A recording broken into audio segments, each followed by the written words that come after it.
the Executive Director of ONGC, Sinnamura, and we are also inviting Sri Indrajit Borua from Oil, and Dr. Jugal Hazarika, who is an alumni of CSIR NEAST. And we are also joined by several other colleagues online and offline from BCPL and APL, and our directors, and from BCPL we have Sri Pranjal Changmai. Namaskar, I could see him. And we also have Professor Dr. PLN Raju, the director of NESAC. And from CSIR, we have Dr. S. Chandrasekhar, who is the director of Indian Institute of Chemical Technology, Hyderabad. And the lab also has a Center for Excellence in the recent years. So, Dr. Chandrasekhar is also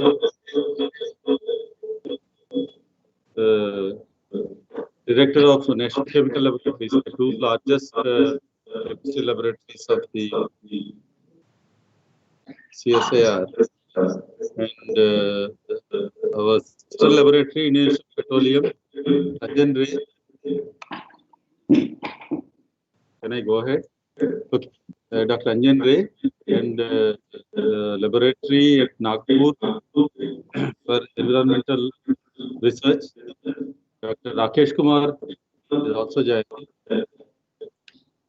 So at the outset, I welcome you for this one-day meeting, CSIR industry meeting. It's more of a session which will help us to identify the gaps, strengths, and the opportunities that we can create to work with CSIR institutes, oil industry and petroleum industry, and petrochemicals, along with other academic institutes. We in India are at a very critical stage for the energy sector. The coal industry, oil industry, and alternative fuels are making rapid strides, and the recent advances in different types of research that is going on in alternative energy resources have driven us to a stage where how do we have a sustainable petroleum and petrochemicals industry in the near future. So with the fluctuating oil prices, which are strongly connected with strategic, political, economic, and as all of you know that COVID also have given its own jerk to oil industry, petroleum industry. So how do we make it more sustainable, and how do we work in allied areas is very, very important. And I am very happy that about 1 year before, even before the COVID, with the initiative of NRL, Oil, ONGC, BCPL, and APL, especially Dr. Bhaskar Jyoti Phukan, has taken a lot of interest to see how we work with CSIR NEAST and NRL in particular, and in general about oil industry and CSIR institutes and other academic institutes. So this was possible due to a one-day strong meeting which held in this auditorium, of course, with larger number of people, where lots of things have been discussed. And this is the first meeting that we are having after that. And again, it is also on petroleum. So we wanted to physically have it. And I really thank all of you for coming over, because there is nothing like interacting. We can have a large number of online meetings, but when you meet physically, we can do a lot more than just talks and discussions. And on behalf of CSIR NEAST, I welcome all of you. And I'm very, very thankful to the team led by Dr. Saurav Borua, who has been working to coordinate a virtual center for petroleum research. And from now onwards, this will be a real center because we are very happy to announce you that a small project was sanctioned for Center for Excellence in the petrochemical sector. And there are several other areas which were open. And this particular project was submitted for 25 crores. And the project was sanctioned for entirety, but the ministry has a limitation that they can give from government only 5 crores. And we from CSIR and industry, we are thinking of how to work towards those objectives. And then very, very limited number of objectives were chosen as deliverables for this particular Center for Excellence, which is sanctioned. But there are many other areas, and I am very, very happy that Dr. Swapnali Hazarika is leading this initiative because she is a point of contact between industry and CSIR NIST, and she has also taken the lead to connect various departments under the leadership of Dr. Saurav Borua. So I feel that this is more of an informal meeting, and I am very, very thankful for all of you to join. Chandra, are you there? Chandrasekhar is there. Hello. Shastri, I'm here. I'm here. Yeah, yeah. Okay. So I'm on the call, yeah. I am very, very glad to welcome Professor Chandrasekhar. As I told that he is the director of IICT, which also got the Center for Excellence, and then working very well in several areas of petrochemicals and organic coatings and polymers. And he is also the director of National Chemical Laboratories, the two largest laboratories.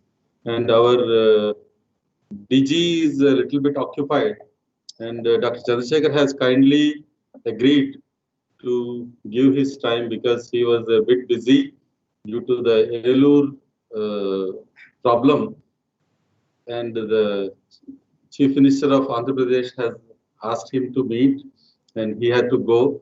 And thank you, Chandra, for agreeing to be with us.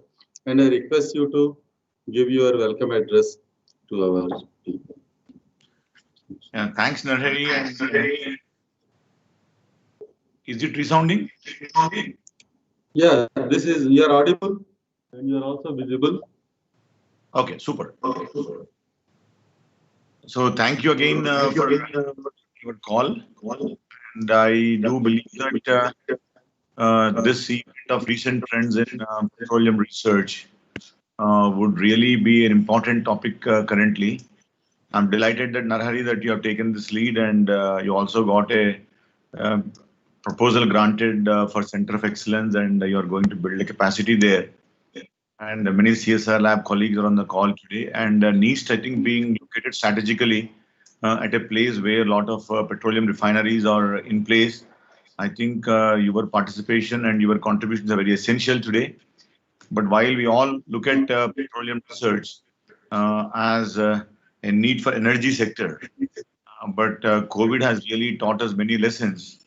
While energy sector gets certainly a lot of petrol fuel for running their industry, but we realize that the chemical sector, which we have been depending on China for many raw materials, goes back to petroleum raw materials, especially the crude what we get in petroleum and naphtha crack. I think they play an important role in the chemical sector, and both in agro and pharma. So I think this petroleum research certainly has to get a lot of boost, and the kind of interaction we are going to have with leaders in petroleum sector, scientists, young faculty, I'm sure will take us to the next level and make us truly Atmanirbhar. Coming back to the centers of excellence, I think this is a small way which Government of India has been encouraging all the labs with a decent amount of grant. As Narhari said, he is trying to build a center of excellence with about 20-25 crores of budget in this sector. IICT is also building a center of excellence in coatings with an investment about 10-11 crores. And looking at the pandemic, the kind of economic situation we are facing in the world, I think this is not a small money that we are investing into R&D by CSIR Labs. So I'm sure the industry partners who are joining this call today would take advantage of both these centers of excellence, not only in IICT, not only in Jorhat Lab, but also in many centers where these are coming up now. Industry should partner with us and see that what is needed by the industry. Many a times, the researchers we travel in one direction, and industry would like to travel in another direction. So, certain time that industry handholds us and tell that what is that you are looking at our national labs, and if you can give us the direction and the kind of products you are looking for, CSIR labs have all the competencies to work with you closely. And looking at the petroleum research, you depend heavily on the catalysis. And again, CSIR labs, especially National Chemical Laboratory I represent currently, also has an excellent department in catalysis. So I do believe that with the interface of catalysis, petroleum industry, backward integration of raw materials, then of course getting into uh, biodiesel, which is again another important area which IIP has been advocating. I think petroleum area should not look at biodiesel as a competitor, but also as a synergetic effect, because certainly petroleum, what we get by your refining would not cater to the entire energy sector. So alternate source of energy also should be our theme. So amongst all these activities, if we can work together as a team, I'm sure we'll be able to make India truly Atmanirbhar.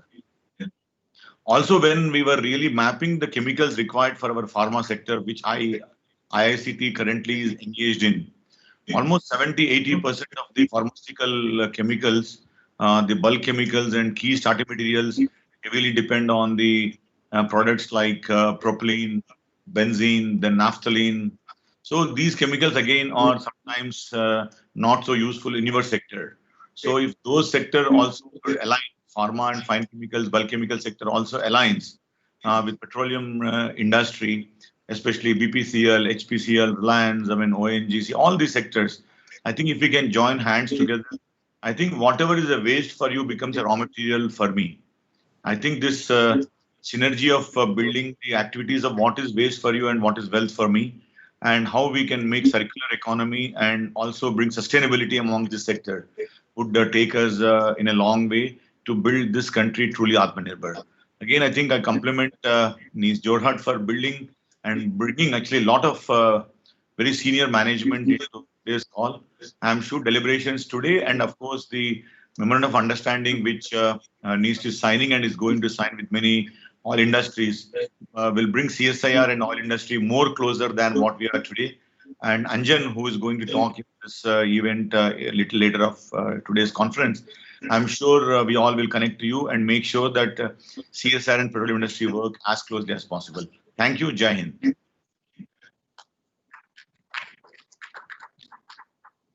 Thanks a lot, Chandra. And as all of you know that Chandrasekhar is a leader in Indian chemical industry and having executed a large number of projects. And with his participation and the strong support of the entire CSIR family, backed up by our Director General, definitely we are very much looking forward to work with all the oil industry. And I thank Chandra for sparing your time, and then I will update you about what has happened, and then we are looking forward to work with the oil industry with all your support. Thank you very much. Around for some time, so I'll keep listening to all of you. Yeah. Sure. Thank you very much. Okay, Swapna.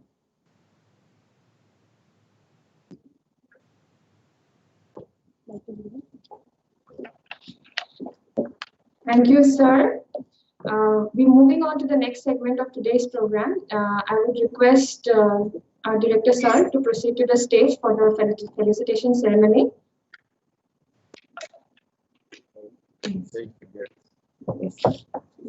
So, I request Sri Bhaskar Jyoti Phukon, Technical Director, NRL, to kindly go over the stage.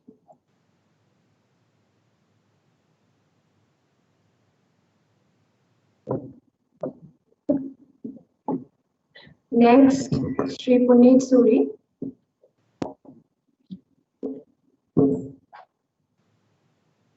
Next, Dr. Jugal Hazurika.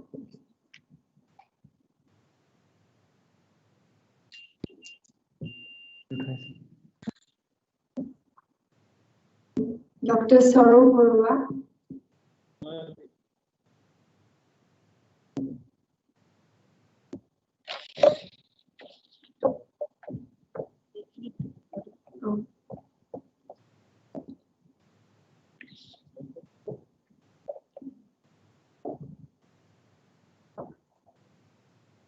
I request Dr. G. Narahari Sastry, Director CSI NIS, to felicitate Sri Bhaskar Jyoti Phukon, Technical Director NRL.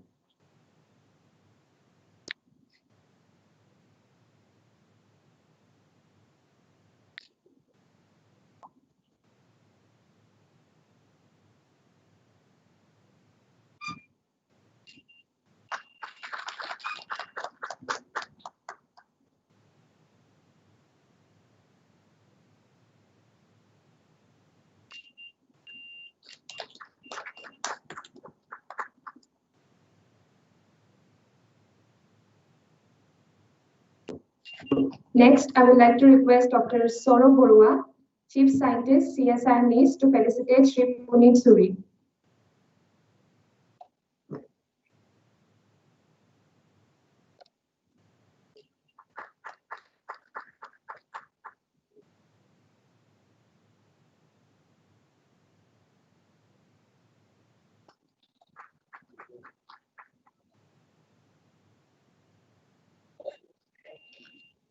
I would like to now request Director CSI NIS to felicitate Dr. Jugal Hazarika.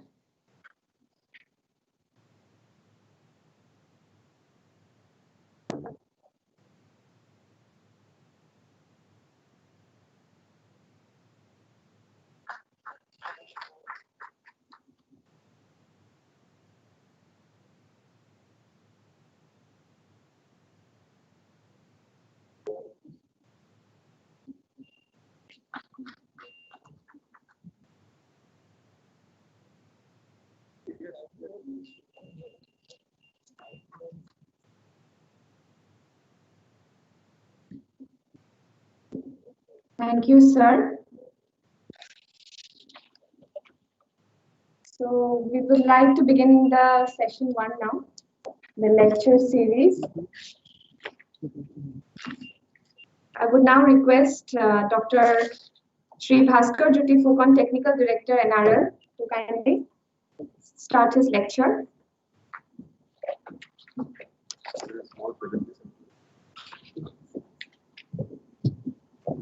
What I screen to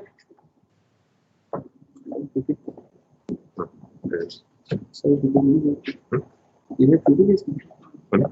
Yeah, yeah. Same. Yeah.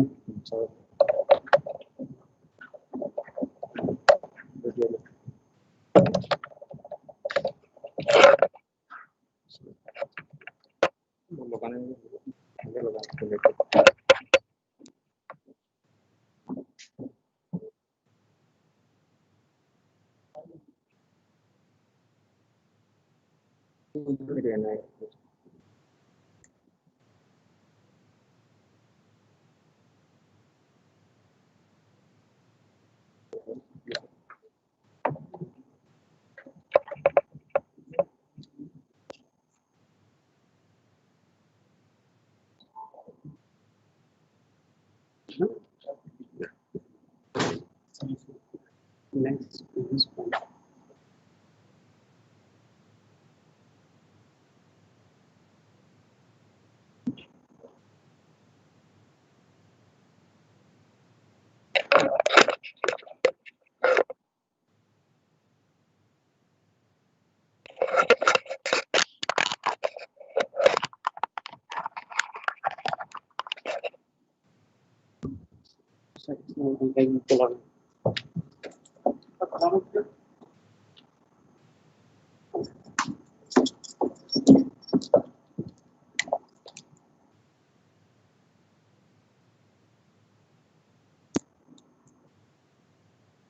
तुम्हारा sound हो गया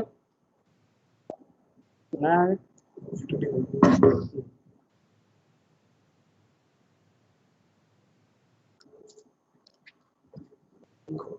Very good morning.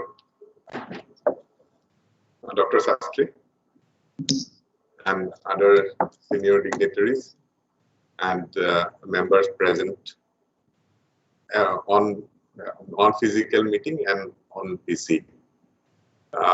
I just wanted to concentrate only on one topic, but I also indulge in going a little off to start with and try to put the things in context. The pandemic has shown how vulnerable the oil industry is. Today, when we have come out of the pandemic, the margins are abysmally low. This is one impact that all of us has to endure. Secondly, the days of auto fuels are numbered. We always knew it, but we were debating whether peak demand has happened. Earlier, people talked about peak oil. People have started talking about peak demand.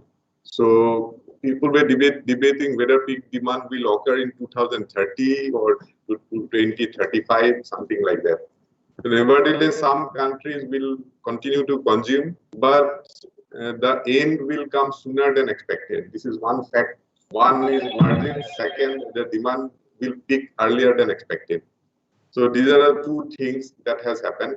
Similarly, if we look at European countries, oil industries are no longer looked at very kindly by the financiers as well. So there are a lot of restrictions coming for the European banks and all to finance oil and gas sector. So this is another challenge which is coming. So what should be the response of oil industry? The first, refineries, since I represent the downstream sector, so oil refiners will have to find a way out to survive in these circumstances. And the most popular way to do a survival roadmap is to go for either petrochemical or for smart chemicals. But only if you see, most of the petrochemicals and smart chemicals will require hydrogen or breaking down the longer molecules or polymerization for that matter. So these are the few techniques that we have in hand to have different arrays of molecules, which will fetch value when we have a situation where we can't really produce the kind of volume of auto fuels that we are producing today. While trying to do so, we will emit a lot of greenhouse gases. So we have to find a way out. One of the most popular way to address this issue is go for what is known as CCUS, carbon capture, utilization, and storage. So fortunately, in Northeast, we have partners in Oil India and ONGC. Also, they have to find it because when we try to produce hydrogen, we also emit a lot of carbon dioxide in the process. It is called steam reforming process. At the end of the cycle, we produce something called off gas, and then finally we produce a lot of carbon dioxide in the process. So there are techniques available now. Amines are available where actually this carbon dioxide can be captured, and once it is captured, it can be in the liquid form, can be captured and transported to the people who needs carbon dioxide. Probably the upstream company, they use a lot of nitrogen currently during the EOR process. The most popular way of using carbon dioxide is instead of nitrogen, whether carbon dioxide can be. But we are informed that all the fields are not capable of receiving carbon dioxide instead of nitrogen. So there are studies which needs to be conducted to find out which are the fields which can receive carbon dioxide. So this is a cycle. Once we capture carbon dioxide, our hydrogen will be called as a blue hydrogen. We are not yet gone to the green hydrogen. So at least we will be at blue. This will be called as a blue hydrogen. So these are the directions that oil industry will eventually go, and people are already talking that they will discard this steam reforming altogether, and they will try to produce what is known as a green hydrogen, which will come from the electrolysis, electricity coming from the green sources. So these are the directions roughly the oil industry is heading towards. Another challenge that we are encountering is the control of use of fresh water. So that's why I am coming to this topic. So we, being the refiner, I will like to highlight where actually we consume most of our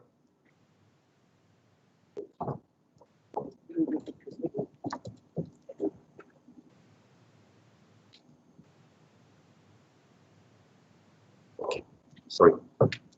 So these are certain areas where we consume water. One of the very rudimentary process is to wash the crude oil coming to our crude distillation unit. We don't want a lot of salt to come with crude. So there is a provision of water wash. So we generate a lot of wastewater, brine kind of a thing, because that water dissolves salt and it is being drained out. And typical destination is effluent treatment plant. And it also contains little bit of oil which gets carried away along with water. Typically, the range of oil is up to the extent of 50 ppm. Then all of us know cooling tower. So cycle of concentration has to be maintained.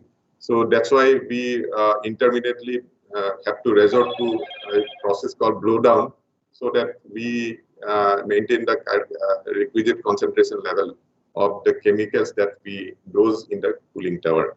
Another thing is that as we are going for more and more sulfur extraction, and then we generate a lot of processed water, which needs to be treated to take out the H2S and ammonia, which gets dissolved in this water. It is called sour water. And sour water strippers are typically there in all refinery. So we'll also briefly touch upon when we detail it out. Boiler blowdown, these are very typical. There is a DM plant which are used so that we can produce boiler feed water from there. And then in the process, most typical process is the resin process. Resin-based process requires a lot of regeneration, and during that process, we have what is known as a DM effluent. That is also a wastewater, and it's, again, the destination is effluent treatment plant. So these are the certain areas which I have highlighted. Sanitary water, of course, the treated sewage water is currently being reused by almost all the refineries. So I have just listed some of the pain areas. The desalter water, definitely one high volume. That cooling tower blowdown is also a significant quantity. DM plant is also a very high quantity. A refiner of our size is that we are a tiny refinery. We are 3 million ton refinery. We produce around 600 meter cube per day of this effluent water, which directly goes to ETP. Then that stripped water that I have discussed, this is one of the areas. Actually, we are trying to tie up with CSIR, NEIST, to have a solution for this. I will just dwell on these 4 issues in little detail. See, I will jump to the stripped water.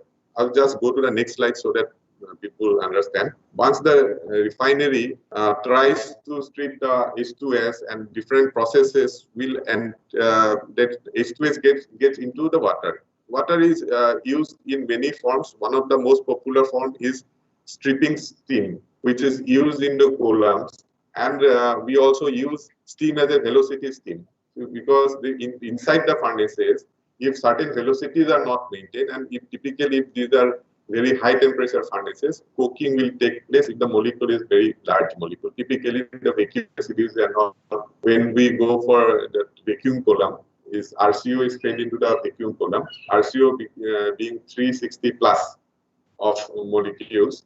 So those, if they are put in almost around 400 degrees centigrade. So you need a certain velocity to be maintained inside the tubes of the furnace.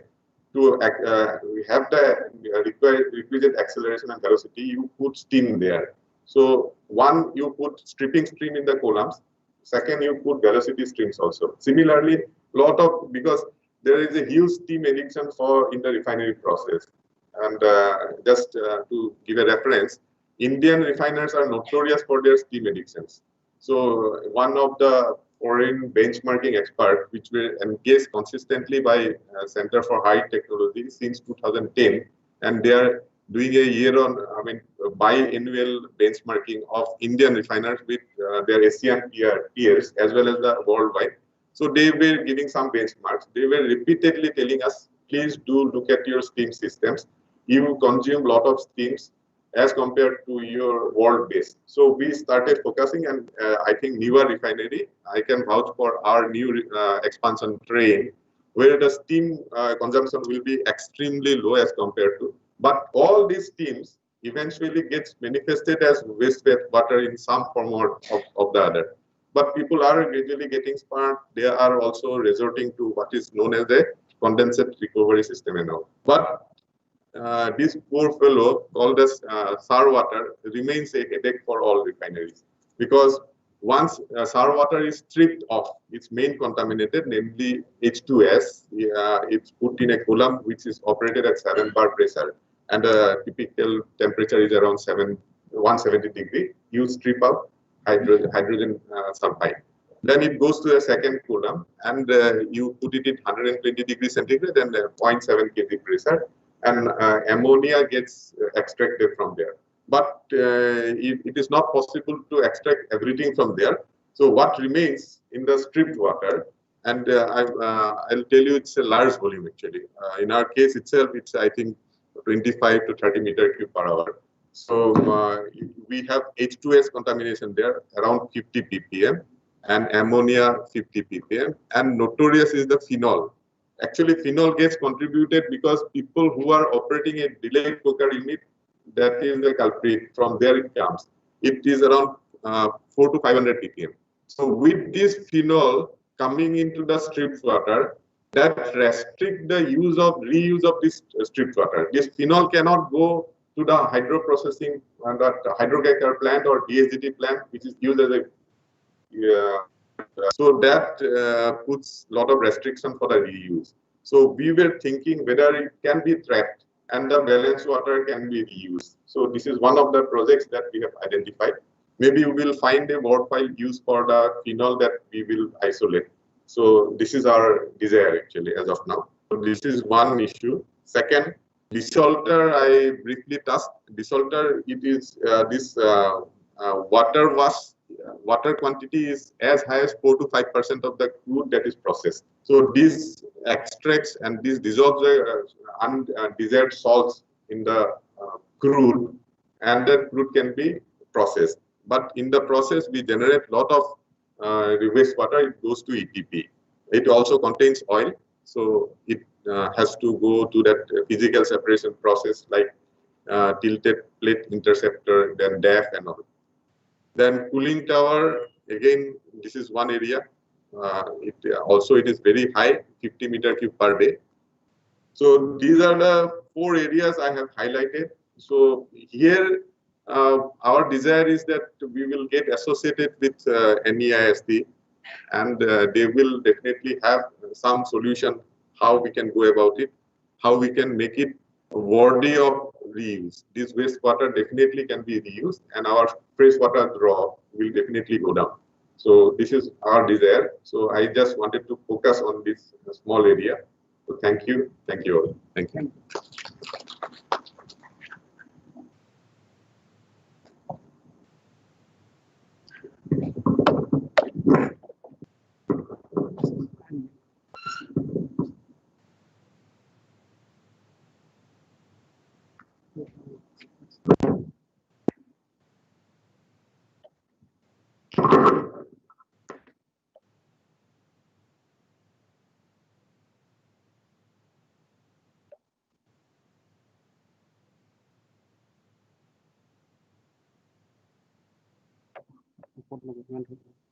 Thank you so much, sir.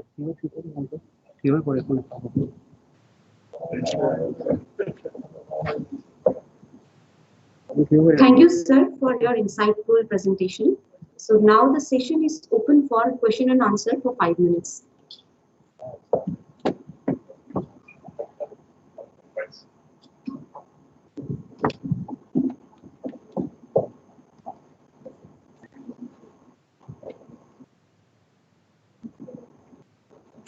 So we have with us Sri Indrajit Barua, Executive Director, Oil Duliajan amongst us. He has just arrived.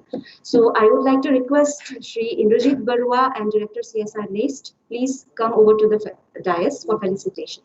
Please, sir.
So in continuation with the session 1, now we have next speaker with us, Sri Puneet Suri, Executive Director, ONGCL, Sinamara.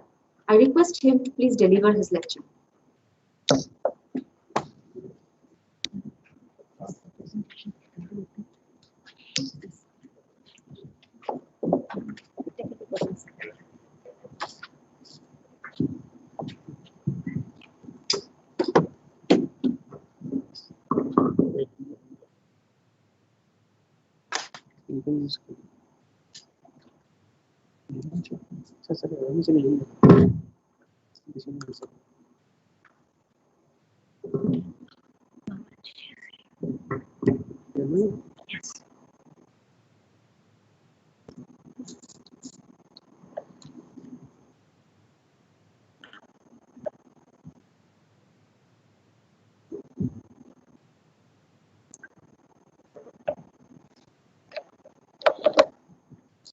Next, it is just and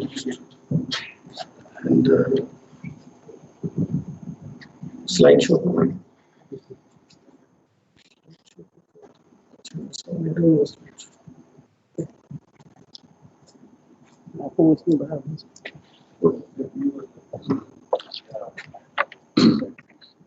A very good morning to everyone present here.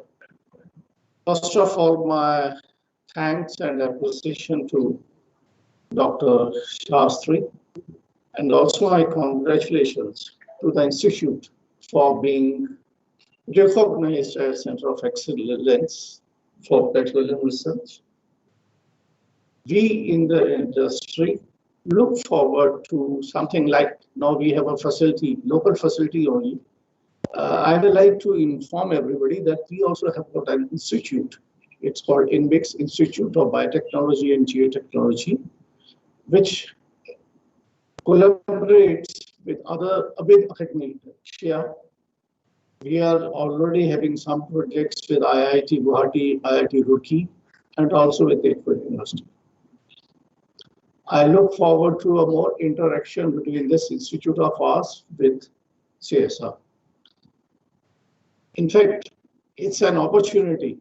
It should act as an in-house opportunity to us, where we are a few kilometers away only. We just heard from Mr. Futter, so I'll take you from downstream to upstream. And I like to present before to you some facts and figures about ONGC. Everybody knows about the oil industry and how the oil industry has got a jerk in the last few months. Mr. Funkan talked about peak oil, peak demand. There has always been a question mark about this strategic mineral, and a lot of geopolitics is played all over the world for this mineral. We were always talking since 2008 about peak oil. Suddenly that topic has just disappeared from all the publications, from the media.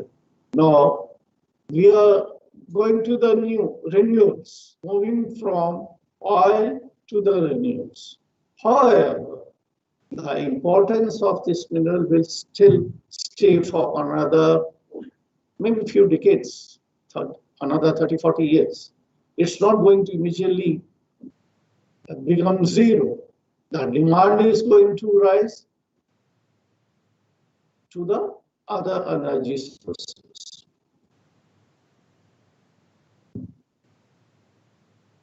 See, I'll just concentrate only to the Northeast region about our ONGC.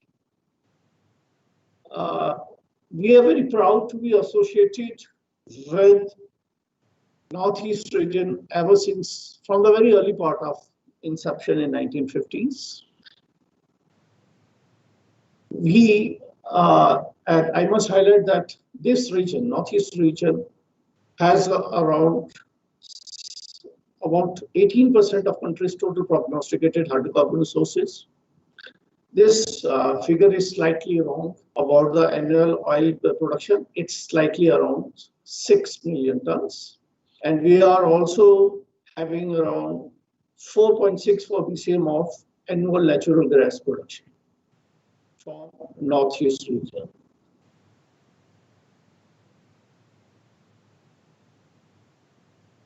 We have got, as I have shown it, this area, Northeast, encompasses of two basins. Towards the eastern side, on northeastern side, we call it Assam Shelf, where ONGC and our sister concern, Oil India Limited, are operating. However, if you come to the western part, more subsurface, complicated geology, it's called Assam Arakan Fold Belt, where we have got gas fields in the state of Tripura and also Silchar, and also small oil field in Badarpur near Silchar. These are our assets. Generally, ONGC, we have got a basin. I am the head of the basin also. It's called Assam Arakan Fold Belt Basin. And then our producing areas, we have got three prominent producing areas. One in Nazira, where we have oil and gas production. Then in Jorhat also, we have got Jorhat asset. And then we have Tripura asset in Agartala. Namely, this Tripura asset is today ONGC's largest on-land gas producing center. Then we also have got Regional Geological Laboratory at Nazira and INBIX Institute, that's Institute of Biotechnology and Geotechnology at Jorhat. In addition to that, in northeastern state, we have also ventured and we are also a joint venture partner in power plant. And we are producing 726 megawatt of gas from this gas-based power plant. Additionally, in Tripura, for your everybody's information, the state is very surplus and producing around 900 megawatt of gas through NIPCO, through Tripura Gas Agency. This is coming how we have worked over the years.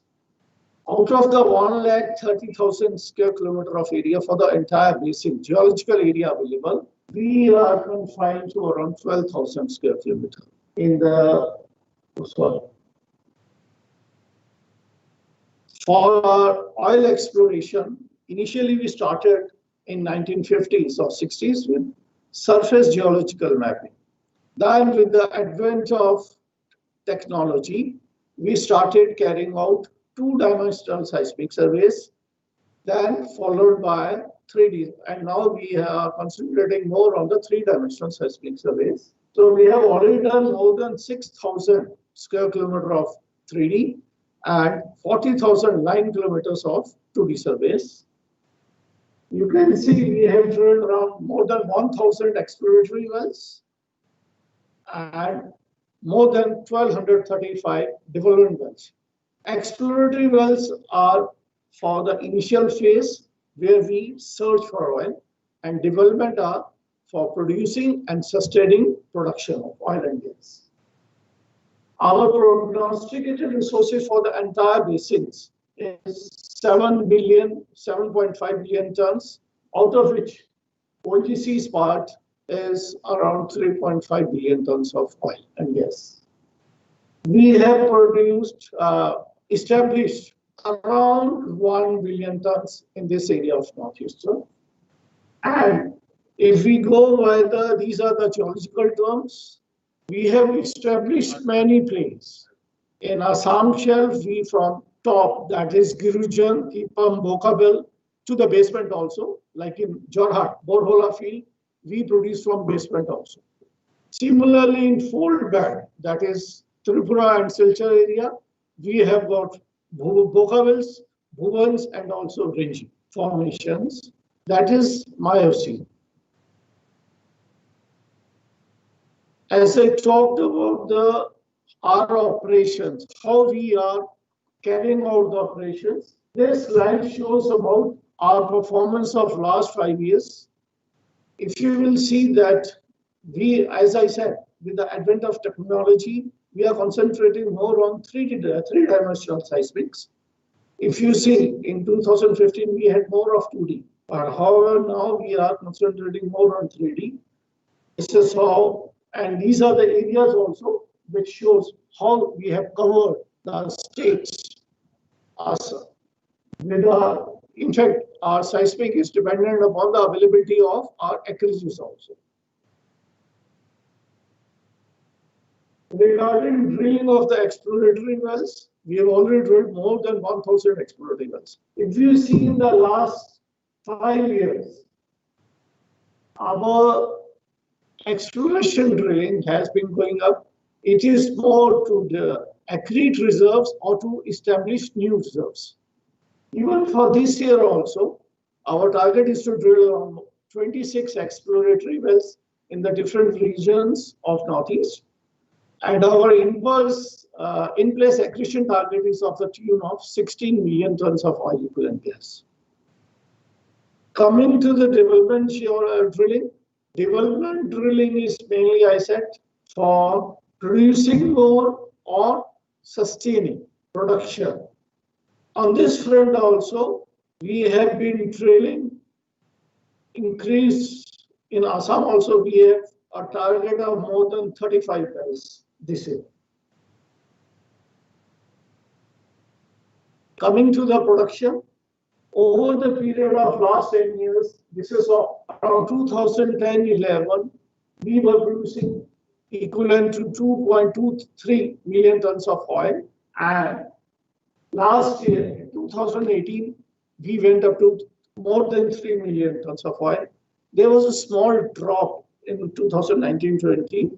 However, this year, our target is again more than 3 million tons. And I must tell that in COVID, in the very difficult times, we have been able to maintain our production rates. There was not even Jorhat also, not even for a single day, there was a fall in production.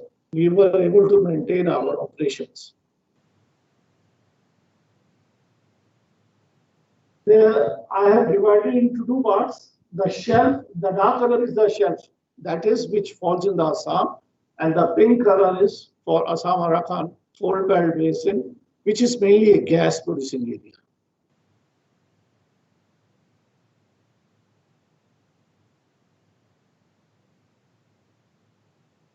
We'll also like to say, as I told about resources, this basin has a resources of more than 7.6 billion tons being shared by Oil India Limited and ONGC.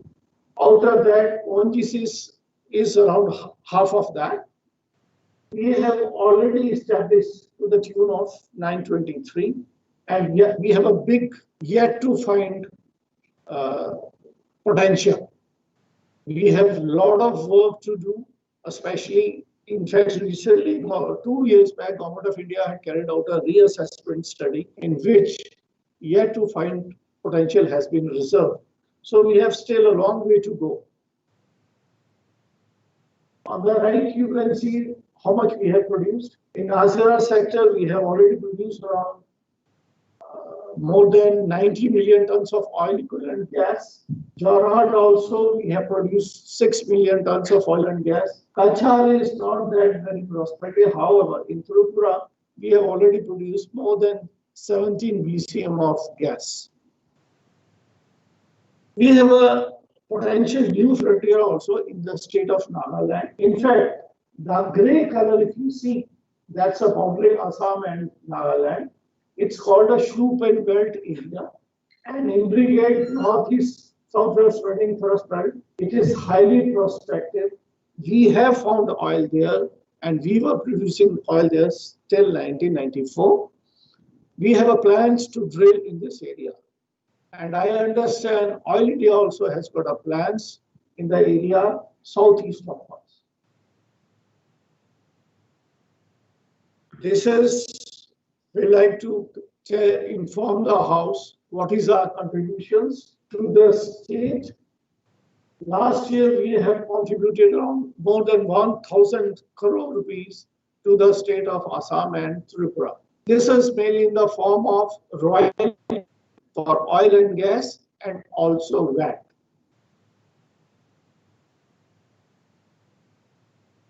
This is what I was telling you earlier, that what is the advancement in seismic has taken place. Earlier on, initially in 50s, we started our exploration with geological surface mapping. Then through seismic survey, we went to 2D seismic survey. I'll show a slide each. In fact, in seismic, there is identification of interesting structures beneath the surface of Earth.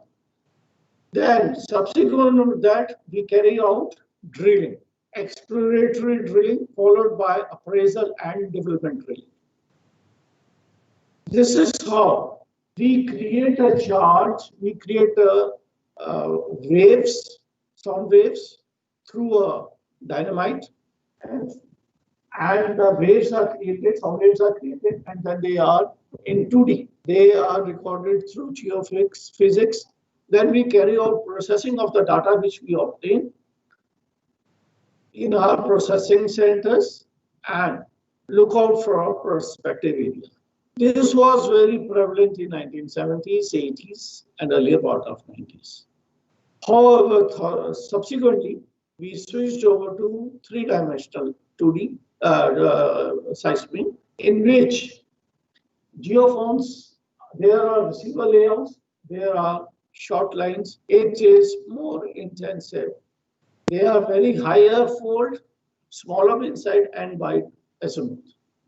Subsequent to 3D dimensional, in development fields, we have started going for four-dimensional seismic surveys, which is also a time lapse.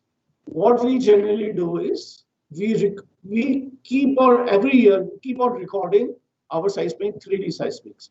So that gives us a feel about how our fluids, oil or fluid is subsurface movement of that. Then we have also thought of introducing new technologies for enhanced exploration. Some of them is, one is airborne hydrocarbon sensing system. This is a very new technique. In fact, the oil reservoirs, they generate electrons, and it creates a hydrocarbon positive anomalies through aircraft, wherein on the wings the sensors are installed. We record hydrocarbon anomalies. So based on this is one very good technique which we are going to deploy in Baramura anticline of Tripura. Another is passive seismic technology. Micro earthquakes are recorded, or micro seismicity in the earth is recorded through this. This provides a reliable P by Vs ratio, which is a very accurate subsurface velocity model, not generated. This is again also we have already implemented phase 1 in the Baramura area of Tripura, and we are going with our phase 2 for this technology. This is another low frequency passive seismic technology. This also we have carried out in our Ashok Nagar discovery in Calcutta area and also Balol fields in Mehsana. It is also found to be very effective. In this, we record the low frequency signals and oil has got these signals in the range of 1 to 6. If we see on the this part, this signals a presence of hydrocarbon. It acts as a direct hydrocarbon indicator and it is also being introduced in Northeast also. We wanted to carry out a pilot test in Borvala field, however, because of COVID, we couldn't carry out. However, we are hopeful we'll be carrying it out soon. Then in scientific also we are trying to make, because we work in a logistically very difficult area and difficult and remote areas. We have to, in seismic, we have to lay cables and there are chances that either they are being cut by the locals or they will get damaged. So a new technology has come wherein a cable-free, nodal-based data acquisition systems will be deployed. We are already working on it. It's very cost effective. It's a node in which the entire data is recorded and at our convenience, we can retrieve the data. We don't have to daily take out the geophones. A lot of labor work will be reduced. It's very environment friendly also because we don't have to dig anything.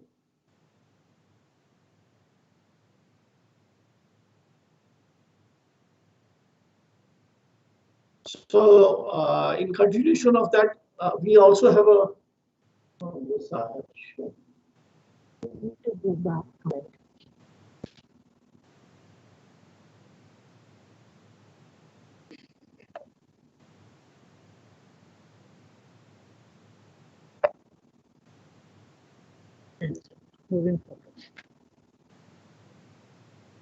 So this is in brief what is exploration production strategy we follow. We have extensive exploration activities starting from seismic API, that is acquisition, processing, and interpretation, and drilling of exploratory wells, as I told earlier. In between, we pursue with Government of India. We also need to pursue with Government of Nagaland for allowing us to open up the exploration there. We have plans for new technology induction. We also have plans for outsourcing of latest and advanced technology implementation. Then we have early monetization plans of resources and production enhancement. And the last point is the mutual knowledge sharing with peer companies for better understanding, and also institutes like CSIR where we can gain knowledge. These are some of our concerns of working in Northeast. Environment is one of them because majority of our working areas fall within wildlife sanctuary, eco-sensitive zones, reserve forest and restricted areas. We have a socio-cultural problem also, like local conflicts. There are frequent protests and bombs, and also state border disputes between Assam and Nagaland. They have a very tough, difficult terrain, geography and topography. A lot of technical issues, like all our fields are mature fields and production is declining. There is a natural decline. You must know or be informed that there is a natural decline every year of 8% in the oil and gas fields world over. It's an industry practice. So for sustaining our production at particular level, we not only have to overcome that 8%, we also every year have to find new oil and gas. We also have a lot of policy issues which needs to be sorted out. Coming to this institute I was telling, we have a ISO certified institute in Jorhat only. It is engaged in the studies and application in the area of petroleum biotechnology only. We have some projects And we look forward for more interaction between CSR NIST and INVIX. In addition to our operations, we also work for the local people. We have a responsibility that, and some part of our profit, we are a profit-making company. Both the oil companies here they are big companies. We make a lot of profit, except this year, because last 4 or 5 months, first 4 or 5 months of this financial year, we were producing a loss only. However, it's a commitment to the country to maintain the lifeline of the country. We kept on producing even at loss till the month of August. However, we have a social responsibility to the people around our operational work, and we are very proud of it that we contribute, although small bit of it, however, we do contribute. We have already completed projects in Northeast worth 240 crore rupees. Some projects worth around 450 crores are under implementations, and more projects are planned, worth more than 150 crores are planned. These are some of the measures for during COVID time only. We have ambulances, not only for Titawa, also for Sarupathar and other district hospitals. We have also, in the last 1 year only, installed more than 1,000 solar lights. We also construct small school buildings, primary or village buildings. This is a small contribution from our side, and we are proud of it. Thank you very much.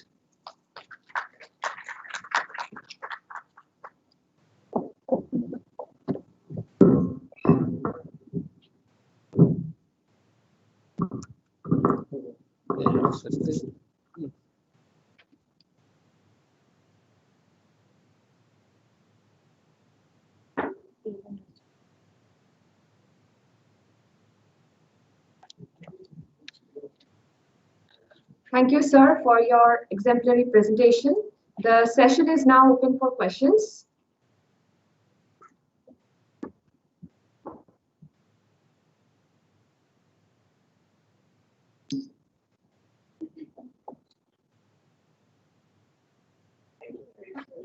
Have the questions in the way forward session. Okay, sir.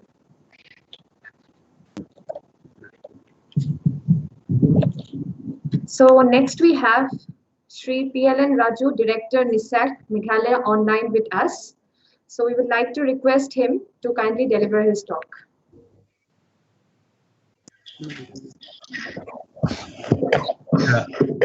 Good morning. So thank you, sir, for giving me the opportunity. NISAC, we have a space application center, and we carry out various activities related to space technology.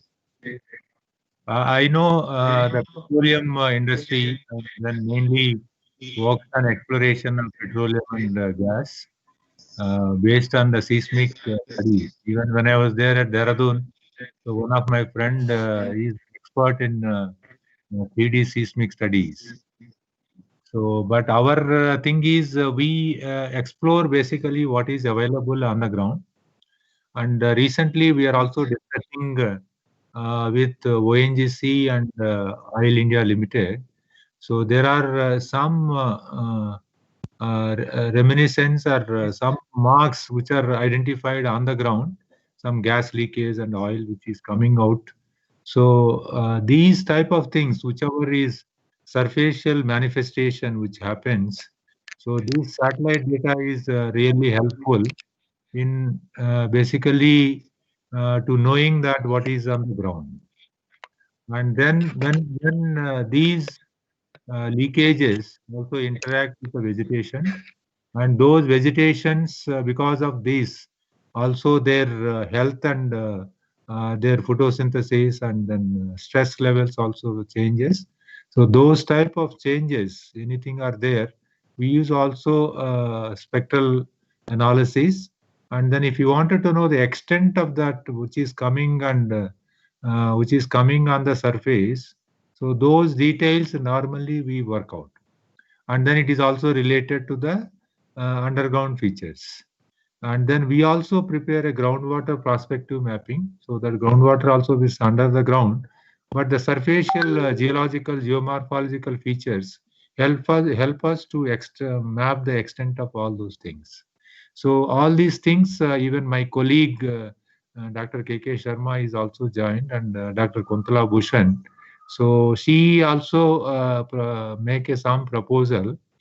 I request Kuntala Bhushan to can brief on that. What is that? What is that possibility? What we can take it up as a research? Otherwise, we as a NESAC, we look after the whole northeastern states in all the remote sensing, space technology, geospatial analysis, and then we also create a lot of databases. So that spatial databases, when you talk about a vegetation, when you talk about a soil, when you talk about a geology, geomorphology, and the lineaments, so all these information are periodically mapped and updated.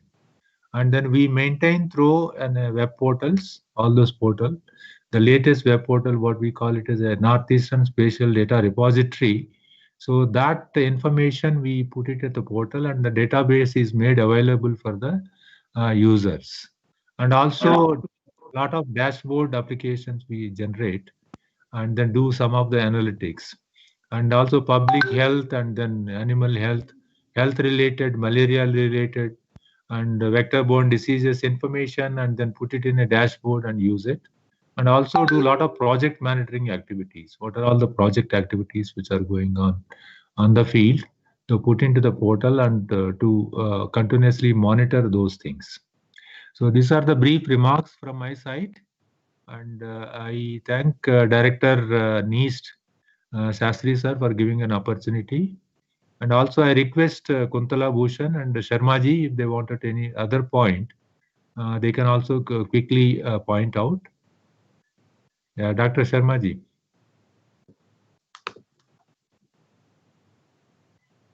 Yeah, thank you, sir. I think you have already covered the points what NESAC is doing.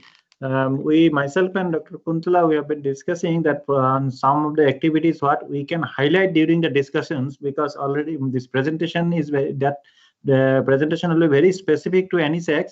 So maybe we'll take part in during the discussion points. That time we can highlight what all we can do in the particular problem issues what we have been deliberating this today by the different speakers.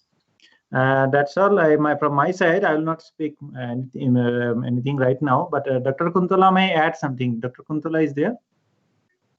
Sir, Sharma ji, you can participate in the discussion. Yes, yes, sir.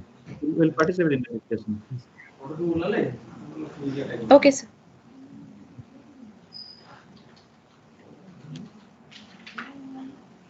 Yeah.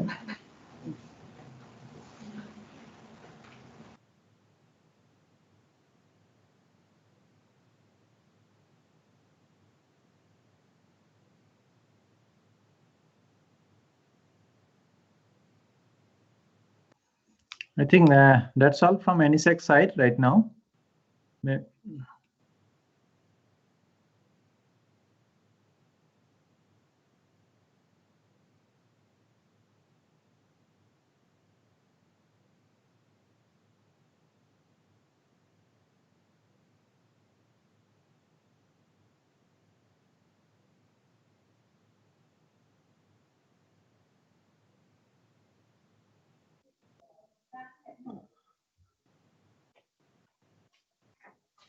I think over to NEAST.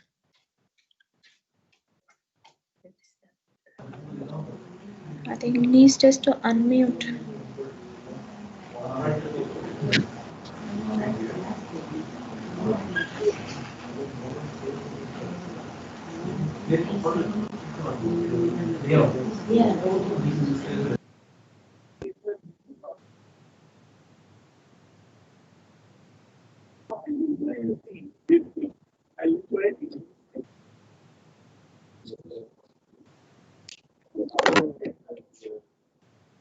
So there is a tea break of 15 minutes. The session will continue after that.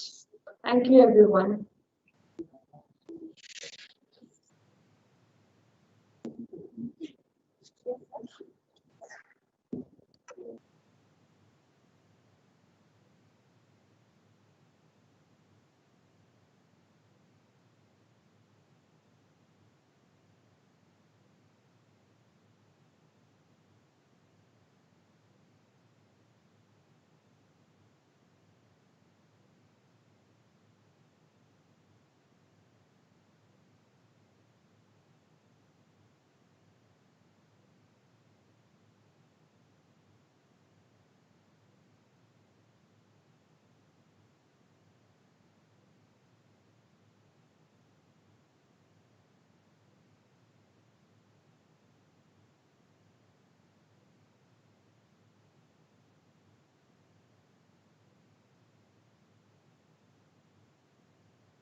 I did that already twice. Can you hear?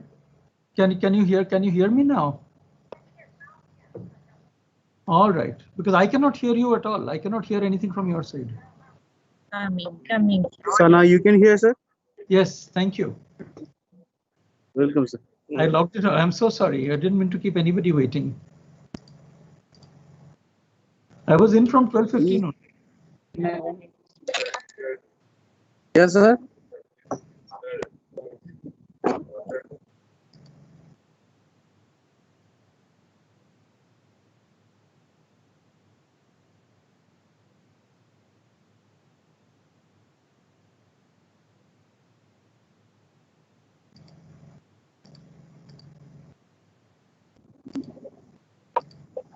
Hello, good morning, Dr. Ranjan. Good morning. Namaskar. Shastri. Shastri here. Hello. How are you?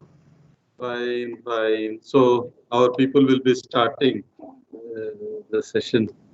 Okay, Mark.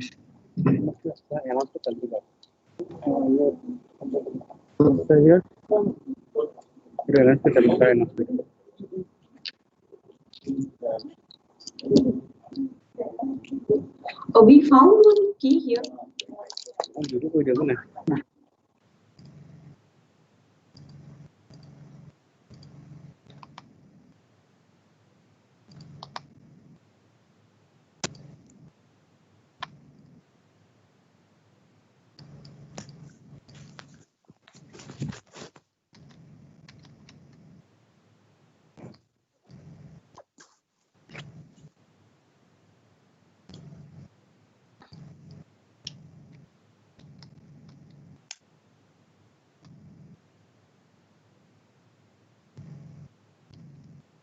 I'm ready whenever you are.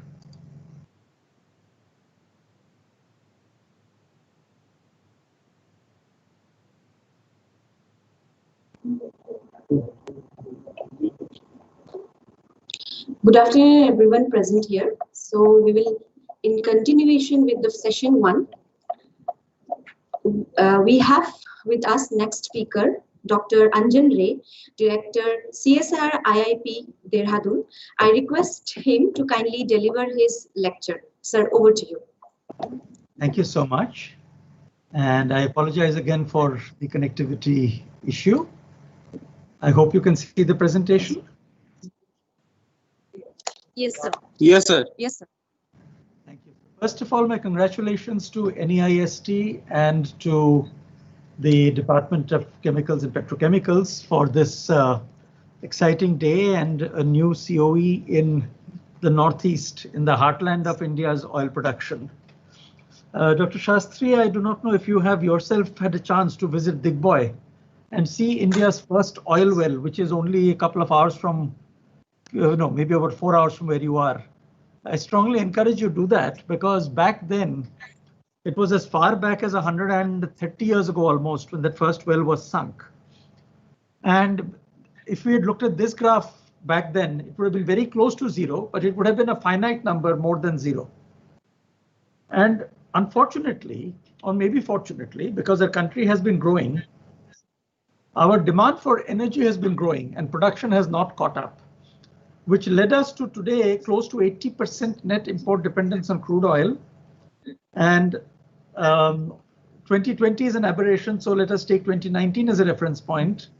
128 billion US dollars, 5% of our GDP, we had to import as crude. So in any oil and gas system, there is an opportunity for science and technology in every step, whether it is right at the start at the wells or all the way downstream when the product goes out to the market. So the ownership of the crude value chain stays with the oil and gas industry, in some cases all the way to the consumer. For example, in case of LPG or piped natural gas or petrol or diesel.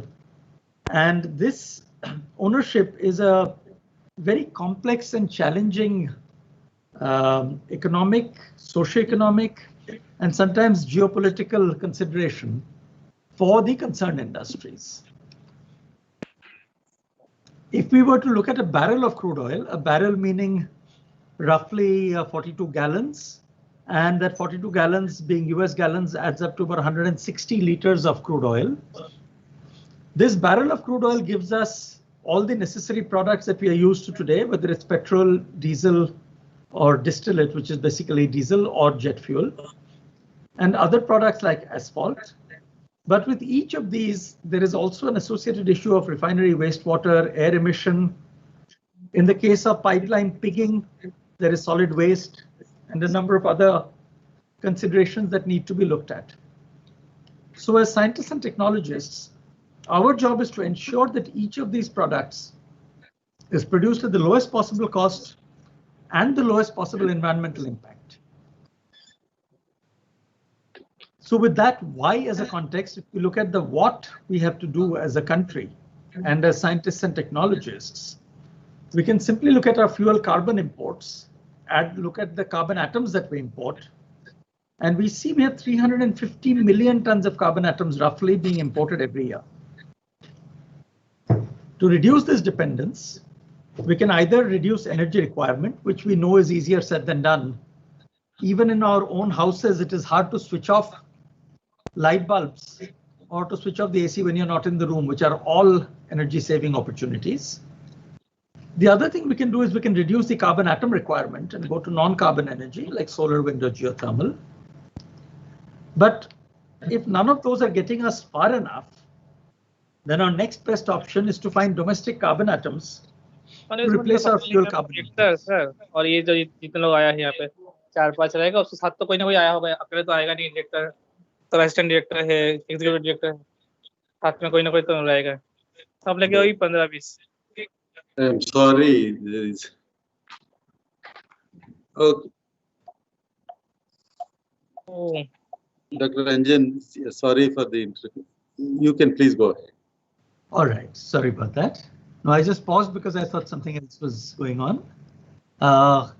Clearly then, as scientists and technologists, our job is to find domestic carbon atoms to replace fuel carbon imports. Now, where NEAST is located is actually one of the finest places for domestic carbon sourcing. You are sitting in the basins where India's oil industry began. So enhanced oil recovery allows you to find more domestic carbon. If you go down to Agartala, to the ONGC asset there, or to the other assets that might be available in the Seven Sisters northeastern states, we have a lot of flared gas. If we look at what is being done in NRL today with their ABRPL project, you can see them utilizing domestic carbon for bamboo. That bamboo becomes a source of fuel. Each of these things starts contributing to this fuel carbon import substitution exercise, which brings energy security solutions within our control. Now we can start taking a carbon-centric view of this oil and gas. And because this is not a detailed technical lecture, let me spend time talking about each of these points on how we get to that. First, on the exploration side, the number of carbon atoms we spend per unit oil reserve discovered. How can we make more efficient exploration is a question that we could answer. And progressively with new tools, with new geospatial mapping capabilities, with new knowledge of geochemistry, which tells you which seams are better exploited than which other seams, we are getting smarter at drilling wells. We're getting smarter at drilling wells where it counts and smarter at leveraging wells for longer. Then the carbon produced, so the number of atoms of carbon taken out as natural gas or as oil without emission per carbon unit spent in the oil and gas field operation. So here one of the big areas that I feel we have to look more closely at in the Northeast is flared gas. In almost every field there is flaring. So can we, for example, with the new COV, with the partnerships that we can build across the other CSIR labs, including where I am at Dehradun, can we take a commitment that by 2030, there would be no gas flaring in the Northeast? So unless we take ambitious targets like that, we may not be able to move the needle on what is to be done in this carbon-centric view. Another important one is just whether the crude is sweet or sour. We are very blessed that almost across all of India, with some limited exceptions in Gujarat, we have sweet crude and sweet gas. So we don't spend energy and carbon atoms in sulfur removal. But we do have issues around water presence, and there is a cost to that. So every place, if we could start seeing everything through a lens of how many carbon atoms do we spend to achieve our desired result in the upstream activities, the better it becomes for our country, because every carbon atom spent is a carbon atom we have to import, as we are net importers. Now we get to the next piece, the pipelines area, where I believe a lot can be done, both with the work being planned here in the new COE in the polymer and membrane separation areas, as well as in additives and in the area of pigging. So energy and exergy efficiencies are big deals. Now the major pipelines that come out of the Northeast, both the main lines and the branch lines, it's a very waxy crude. So pigging is very frequent. And this affects both the net energy balance and the exergy. The exergy is the actual work that you can derive from the energy of any system. As the pipelines experience wax deposition, the work that you require to do, the pumping that you would require to put in to move the same amount of crude over the same number of pipeline kilometers starts going up, requiring either frequent pigging or an efficiency loss. That brings us to the broader area of flow assurance, which is an area where IIP also does a lot of work, and of corrosion impact, where SICRI does a lot of work, which allows this particular center to then possibly develop partnerships for the knowledge aspects across CSIR, and then be right there on site for hands-on deployment.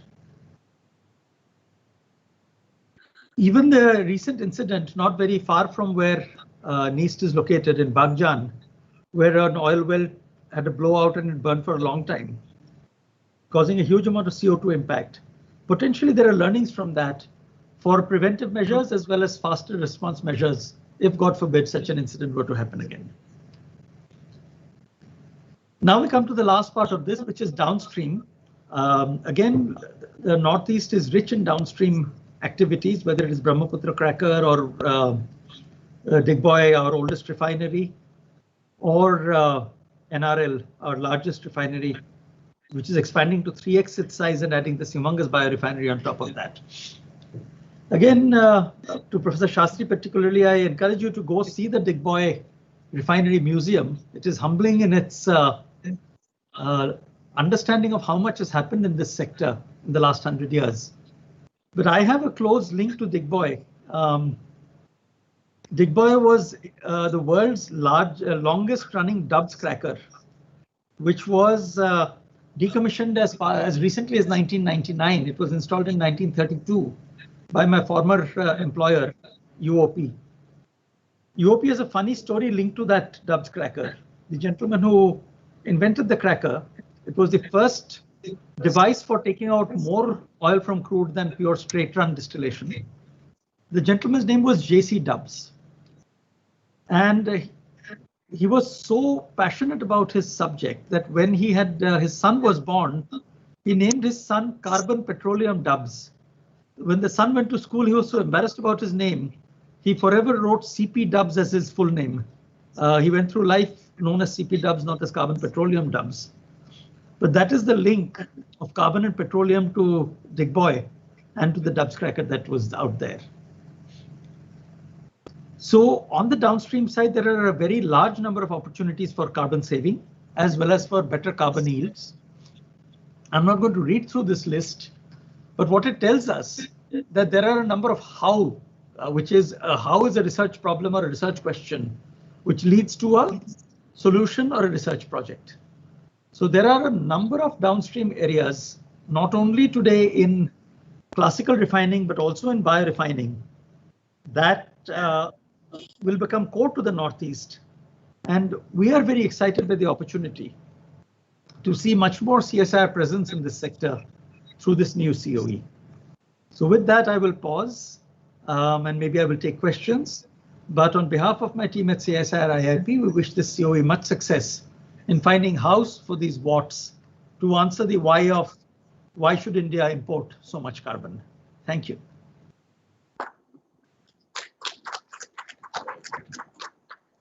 Thank you so much, sir, for your insightful presentation. Director G. Narahari Shastri would like to say a few words. Thank you very much, Ranjan. We were really missing you in your physical presence. So all the people from NRL, Oil and ONGC are here. And thank you very much for showing the presence of CSIR and IIP, which is the leader, the Institute of Petroleum and Dehradun, and also other laboratories. And on behalf of CSIR, you will be the leader in this area of petroleum, and then we will be working together.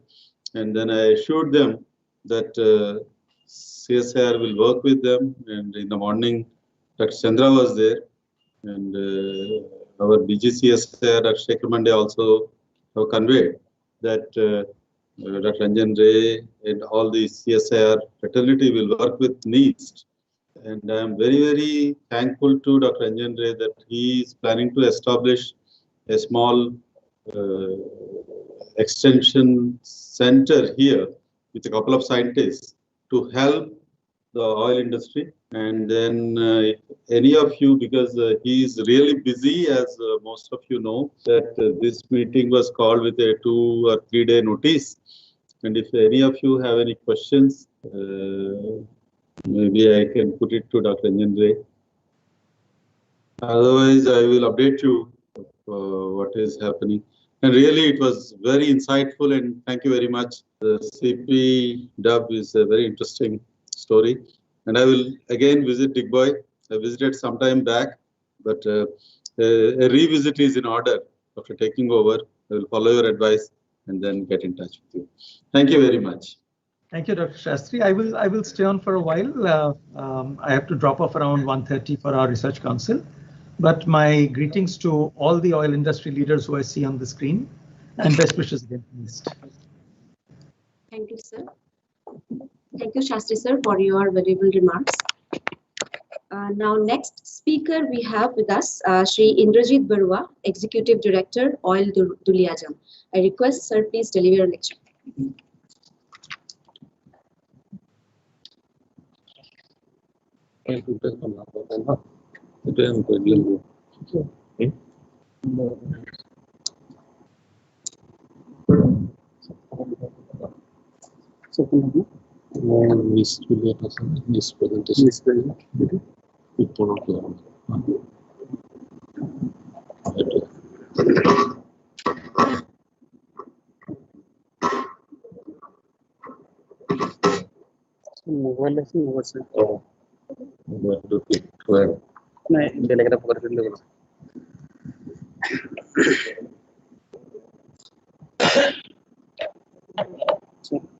Next, previous.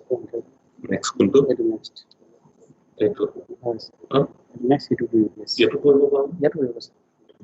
Okay, thanks. Dr. G.N. Sastry, eminent dignitaries from the oil industry, scientists from NIST, CSIR, and ladies and gentlemen, and all the dignitaries who are online. A very good morning to you. Dr. Anjan Ray has given a very good perspective of the whole gamut of the upstream, downstream, and the midstream the research opportunities and the challenges. And Mr. Suri has also given a good account of the Assam-Arakan Basin. So that leaves me very little to speak about, actually.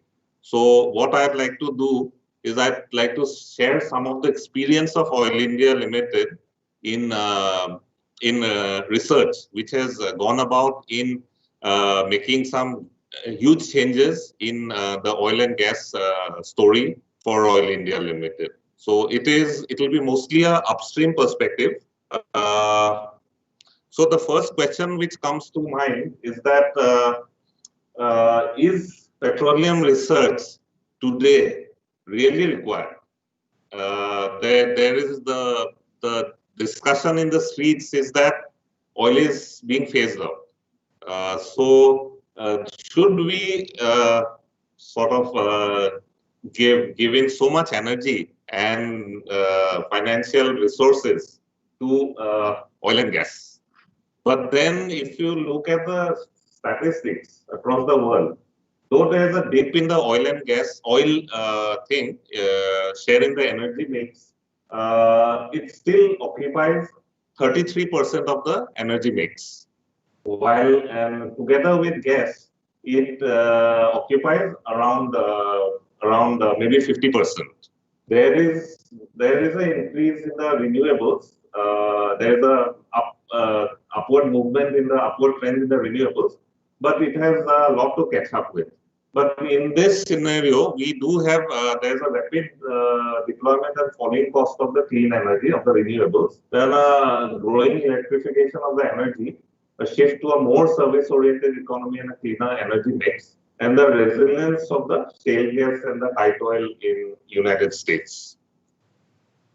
But so far India is concerned, the gap is huge actually. Dr. Ray has touched upon it. But then statistics is that last year we had around 214 million metric tons of consumption, while our production, so far oil was concerned, was about 32%. And that actually left us with import bill of 7.2 lakh crores in rupees. And it was around 86% of the total consumption which was imported. And then the thing is that for presently, if you look at when we were independent, our population was just around 2.8 billion of the world, which is today equivalent to China and India together. So in this period, our population of the global population has risen to about 7.6. We statistics for trends say that the population would be 8.6 in another 10 years, and it would be 9.8 billion in 2050. So there's a population increase, and side by side there has also been a general improvement of the standard of the people. The developing countries, the standard of living has improved. So it is anticipated, or the industry thinks, that the demand for energy, as it will go up, and oil and gas will still occupy a major chunk of this energy mix. So there is still a lot of scope for petroleum research, so far we are concerned. So these are the different the business of oil and gas. There are three major segments, as has already been discussed by earlier speakers: upstream, midstream, and downstream. So upstream, it's a very high risk game, where you may drill 6 to 7 wells, sinking around 75 crores per well, or maybe 100 crores per well, and then still come up with nothing. So it's a high risk, but once you get a new oil and gas resource, you can call it a very high reward. So there is a lot of scope for cutting down on the uncertainty. There's a lot of research which can come in cutting down on the uncertainty which exists in the upstream sector. Well, midstream sector is quite sedate, but here also a lot of research is required, because as Dr. Ray has said, and my colleagues from Oil India, Ms. Dr. Hazarika, will elaborate. There's a lot of scope for flow assurance, because we are facing a lot of problems regarding wax deposition in our lines, so on and so forth. So this is a huge area where a lot of research can come in. And downstream, already described on that. I won't delve into that. That's not my area. So I'll stick to the upstream actually. So the upstream, if you look at it, we have different phases. We start with exploration, wherein we look for new oil and gas resources. Then once new oil and gas resources are found, then we have to appraise it. How big is the resource? What is the extent of the resource? So therein we do appraisal. And after that, when we have a fair idea, of course, uncertainty still persists. We have a fair idea, then we develop the resource, as we call it. So development is where the necessary equipments, the installations, the wells which come in, and so this phase is where a lot of expenses are incurred. And then finally, then we start producing the wells, producing the resources out from the field, and we have to transport it from the wellhead to different installations. And during this time, we are also on the lookout for new reserves. It's not like once we start producing the oil and gas, everything is finished over there till the end of the well. But then people are always on the lookout for new reserves, new resources, because as you know, we are in Oil India Limited, or even in ONGCs for that matter, in the Assam-Arakan basin, which is this basin, we are drilling up to even 5 kilometers in the subsurface. So our particular resource or reservoir may be at a depth of maybe around 4 kilometers. But then we are also on the lookout if there are upsides, like if there are more oil and gas resources and reserves above or below this 4-kilometer reservoir. So we are on a constant lookout. Finally, what happens is that, like Mr. Surya described, the reservoirs, they start declining. Once the pressure goes down, it starts declining.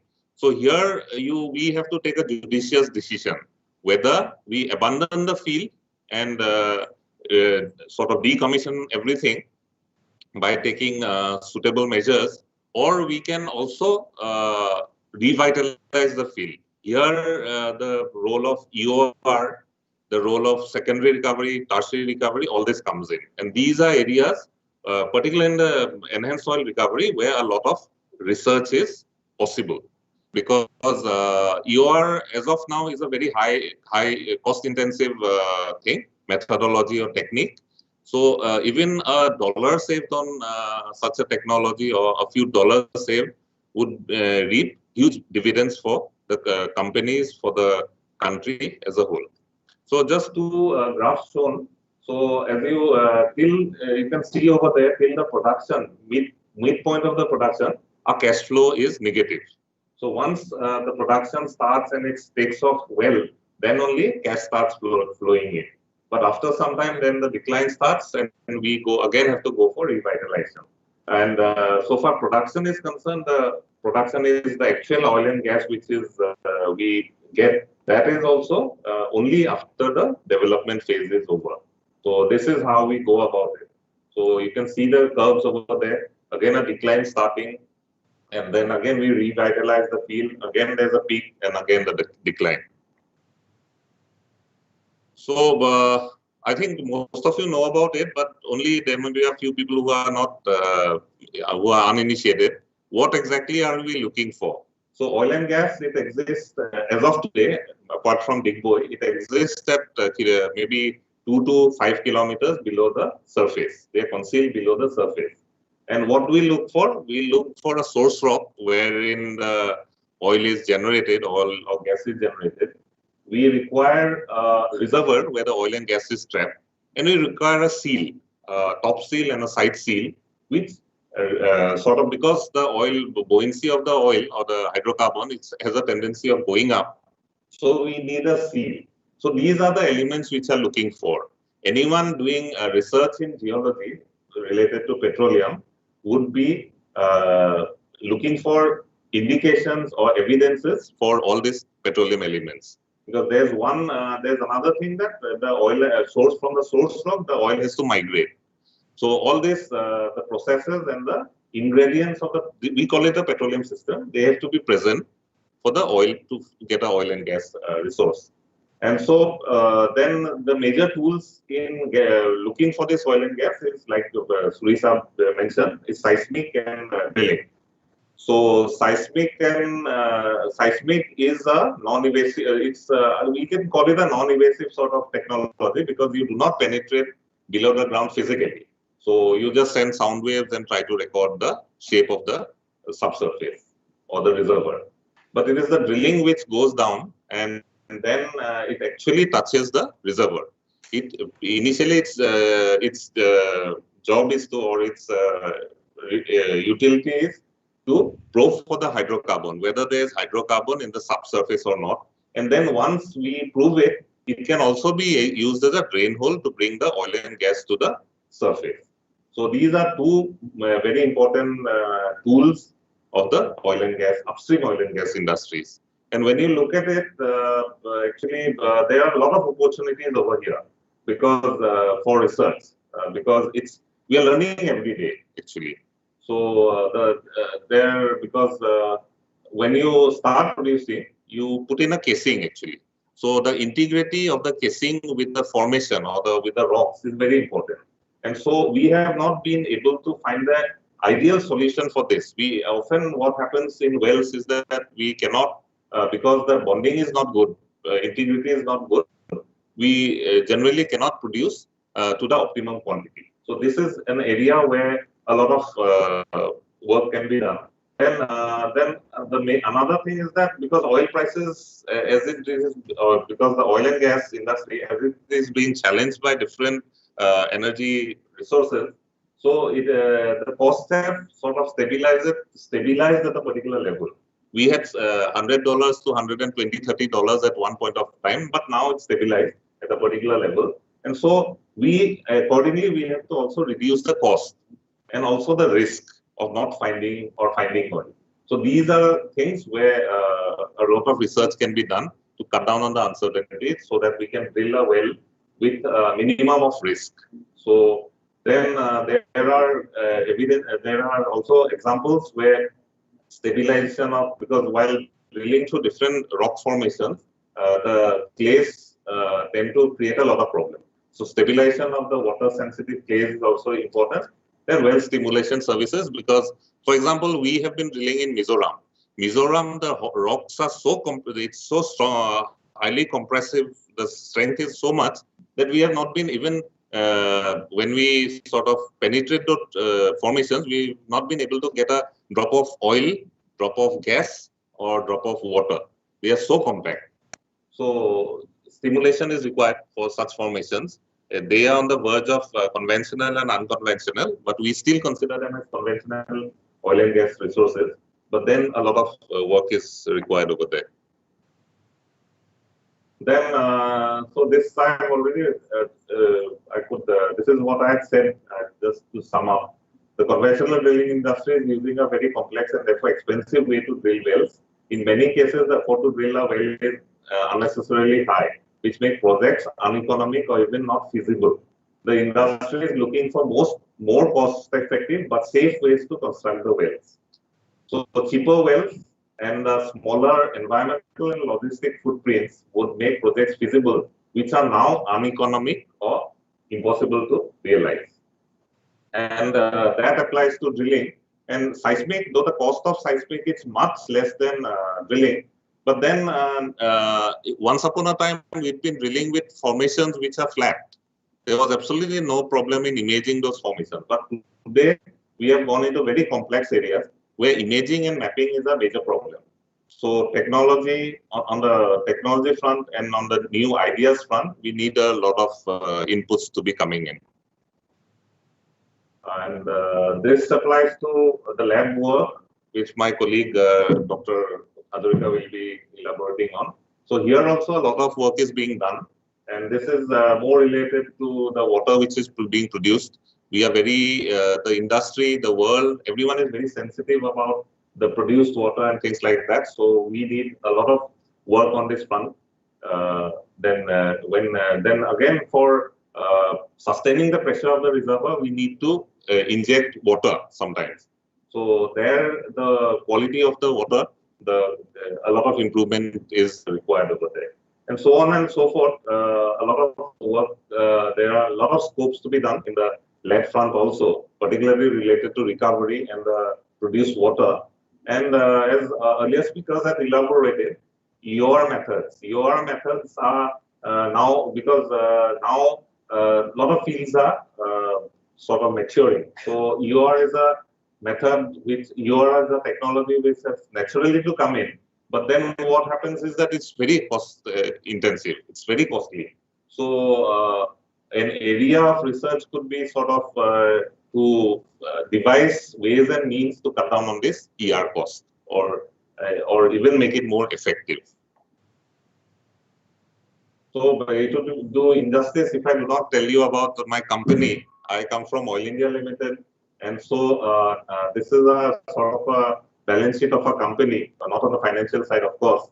We are there on the exploration front when we are even operating abroad. We are one of the leading players on the exploration front right now.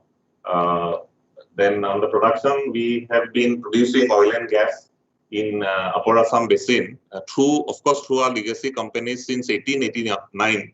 But now, since Oil India came into existence from 1961, we have been producing from this field. And this is the installations, and this is a sort of a inventory of what we have. We are into transportation. Once upon a time, actually, there were no refineries in the northeast. So a pipeline had been laid to carry the oil from the fields of Upper Assam to Barauni refinery. So 1,157 kilometer pipeline has been installed. So it still exists. Of course, some amount is being used for reverse pumping. So downstream, we are partners with our colleague Mr. Fukan, NRL, and we have a 10% equity in gas cracker project BPCL. Then we are now very seriously going into city gas distribution. We are there in Ambala, Kurukshetra, in Kachar, Hailakandi, Kamrup, Metro, and others. And on the non-conventional energy also, we have come up with wind energy. We are into wind energy, solar power, and we are also into shale oil and gas in USA. So possibly, I'd like to harp on this. Actually, we have full-fledged capabilities. Actually, when Oil India was set up, the only connection with the mainland India was a chicken snack, actually. So very few aircrafts were flying in. The transport, the communication was not very good. So possibly at that point of time, our predecessors, they thought that if we make ourselves self-sufficient in all aspects of this business, then it would be more easier to function. So, and that has persisted, even though today people are more dependent on service providers. The industry is more dependent on service providers, but we still have our own in-house resources. We have geophysical crews, we have drilling rigs, we have workover rigs, we have sort of production facilities, we have pipelines, and so on and so forth, actually. So, and we cannot forget about this because Assam-Arakan Basin is where we are operating in Assam. Is also not only in Assam, we have also forayed into Tripura, Mizoram, then Arunachal Pradesh, and now we are trying to go into, trying to follow into Nagaland also. So this is the Assam-Arakan Basin actually, and this is the cradle of the Indian hydrocarbon industry, or rather the Asian hydrocarbon industry, because here in Digboi, as Dr. Ray was mentioning, is where the story started. And so it's for everyone, it's for the oil industry actually, particularly for the upstream, it's the Makkah. It's the Makkah of the oil industry. So it is definitely worth a visit in your lifetime, actually. And finally, in we claimed Digboi to be the first discovery. And then after that, independent India's first discovery in Naharkatia and Moran was also made by the predecessor of Oil India, which is Assam Oil Company. And then finally, I think that point of time, government decided to come into the this business in the Northeast. And then it was incorporated as a joint sector company with BOC. And finally, in 1981, we became a full-fledged public sector organization. And we have gone through the different policy regimes of the country. Actually, pre-independence era, it was only Assam Oil Company and a few other foreign companies which were operating. Then we came into the nomination era where Oil India and ONGC were the main players. We had the priority in whatever we wanted to do. And then the government decided to sort of diversify, and then they brought in a lot of they made in a lot of policy changes, and then we have the pre-NELP area wherein foreign say private companies could come in, the NELP era where foreign companies, private companies could come in, And finally, fine-tuning everything, now we are in the OLP era, the HELP era, which is Hydrocarbon Exploration Licensing Policy. And amongst that, in the exploration front, it is the Open Area Licensing Policy. And we also have another policy which is known as DSF, wherein small oil and gas fields which could not be monetized are being sort of, companies are being allowed to bid and try to develop it. So that is DSF. And these are the prices which are available, like Mr. Surya has also already described. This is the last column will, or the row will tell you, this is the discovered oil and gas, and the undiscovered is 5588 million tons of oil equivalent. It is virtually double. So there's a lot of big prize waiting to be found. It only needs a lot of new ideas, new research, new technology to come in to recover this. Anyway, this slide is, it seems. Anyway, this is how it all started. Just to tell you how research has helped us. Until the 1990s, actually, we had only Moran and Nahorkotia fields. Once it started declining, then we came up with the Joradan field. And then after that, once Joradan was starting to deplete, there were other fields which were discovered. And so, and then we came into the Eocene clay. So if you can, if you look at this, it just shows that even if fields are declining, with time actually as the research has sort of expanded its frontiers, we have come up with new oil and gas discoveries which have allowed us to sustain our production. And we have been more or less maintaining a production of around 3 million tons per year, per annum. Yeah. So similar it was for gas also. So like I told you, till the 1990s, there was this was just non-Eocene fields. Eocene is, by the way, what we call as different rock formations. The shallower rock formations, we call them pre-Eocene, of different ages, Oligocene, Miocene, Pliocene, and so on and so forth. And below that lies the Paleocene, Eocene, in a normal sequence, unless they've been thrusted and been changed. So till the 1990s, actually, production was just from the non-Eocene. And so then we had fields like Joradan, Kharsang, Kumchai, after the Nahorkotia discovery, of course. And then these prospects were confined to shallow reservoirs, like I told you. They were at depths of maybe 3.5 kilometers from the surface down below. And we had found gas in the Eocenes, but we had not found any oil. And at that point of time, gas was not of much importance. So people just forgot about it. But then came there was a paradigm shift in the 1990s, actually. If you look at the cartoon on the left, you'll see that prior to the discovery of the Eocene wells, the virile wells, which is on your left, the sands were very thick. You could, when you used your seismic, you could image it, you could see it. So there was no problem of finding all this oil and gas reservoirs. But then technology came in, new research came in, new ideas came in, and then we found the Eocene wells, or Eocene reservoirs actually. They are very thin, and they were initially, before the 1990s, even though we had drilled through them, we were not being able to decipher them. We are not being able, they were not visible to us. So this is what has happened in 1990s, and this was possible because of the new ideas, new technology, new branches of oil and gas which had come in, and then wireline technology also, and all put together with new geological thinking. So we could discover the Eocene reservoirs, and at one point of time, it contributed 60% of our oil and gas production.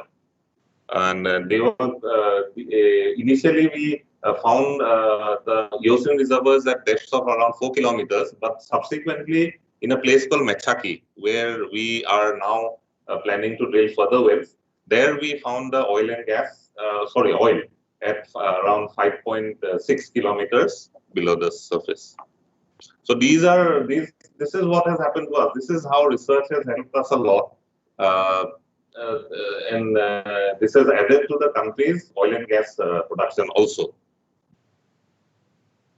But over the time, what has happened is that our fields have become very mature. So as they have become mature, getting the oil and gas out of the subsurface or of the rock formations has become very difficult.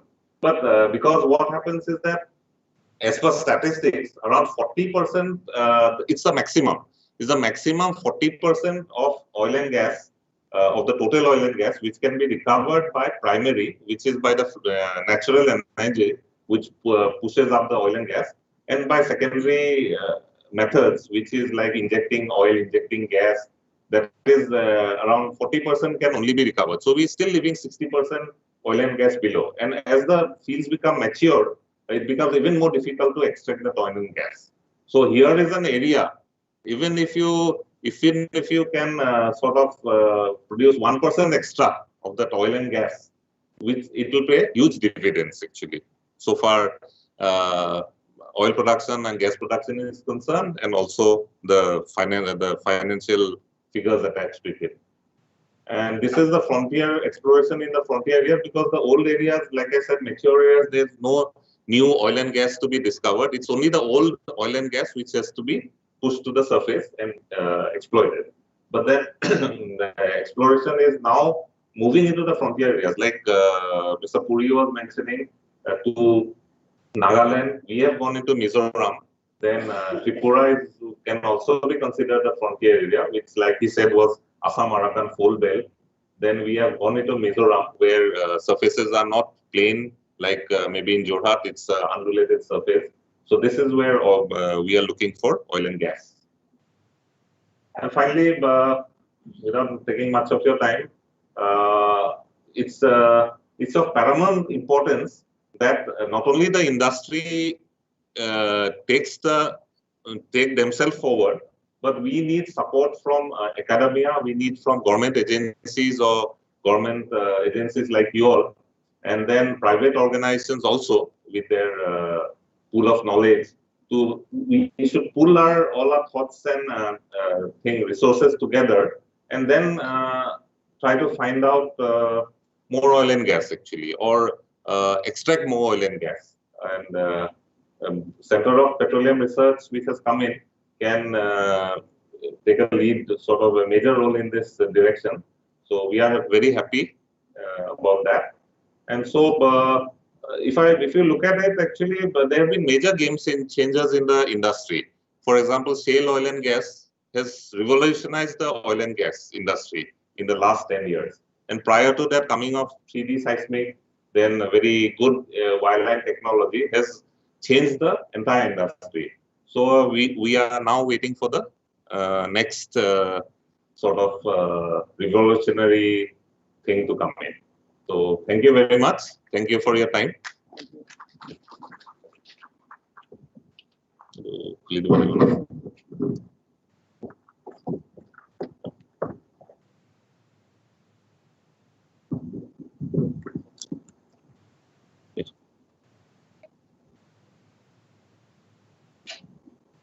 Okay then, thank you. Thank you. Thank you.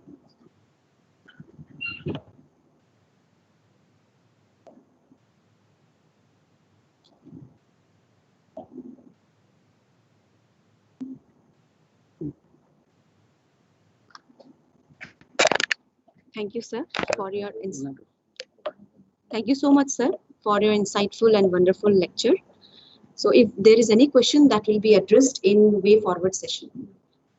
So we will proceed with our next lecture.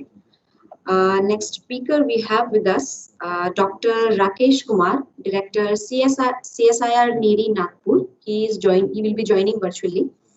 Sir.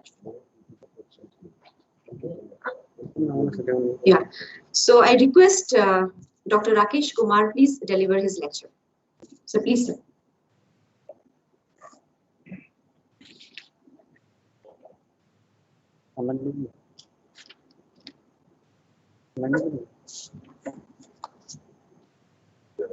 Hello.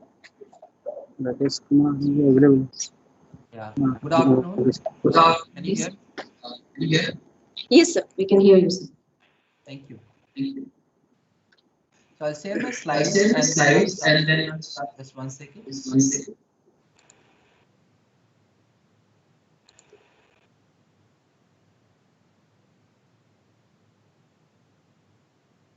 So good afternoon, all of you again. This is a difficult presentation to look at for all of you being the lunchtime.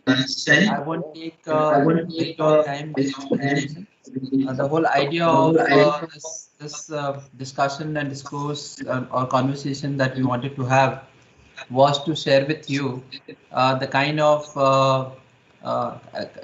of environmental issues which are there in petroleum sector, and there are actually a whole lot of things, and this is an expanding area altogether. Every year, every time we hear a different kind of rules and regulations which are coming up. While it is important to do whatever is there on paper right now, it is also important to understand that in future what is going to happen, and therefore what kind of preventive action and preventive steps which we can take. So this is something which must have been already discussed, but it's important here to understand that while we are looking at all of these options of coal, natural gas, renewable and nuclear, petroleum and other liquids are still going to be the major focus of energy consumption as we move forward.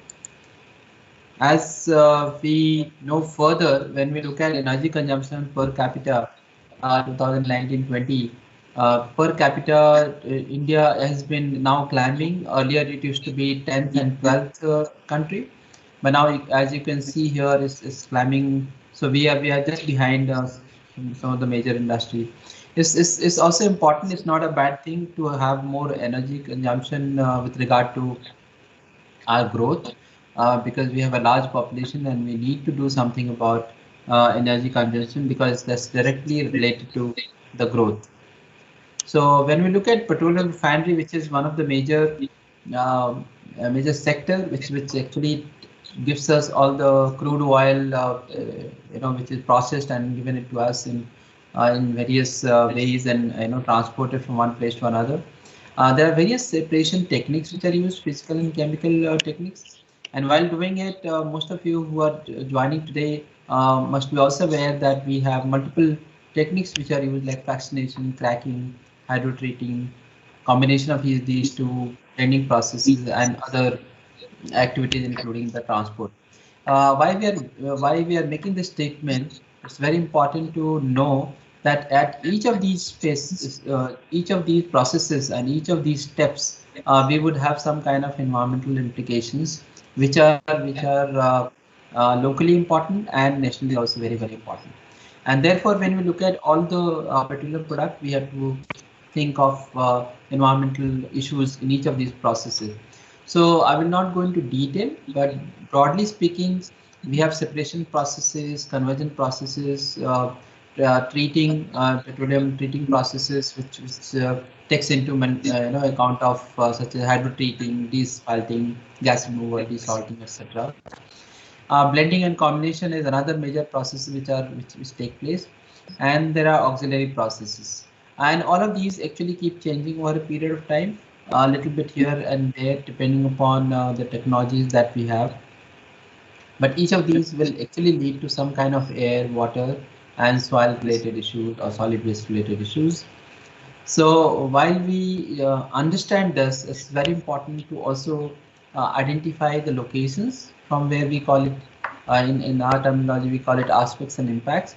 So if there is an aspect of processing, there'll be impact relating to that.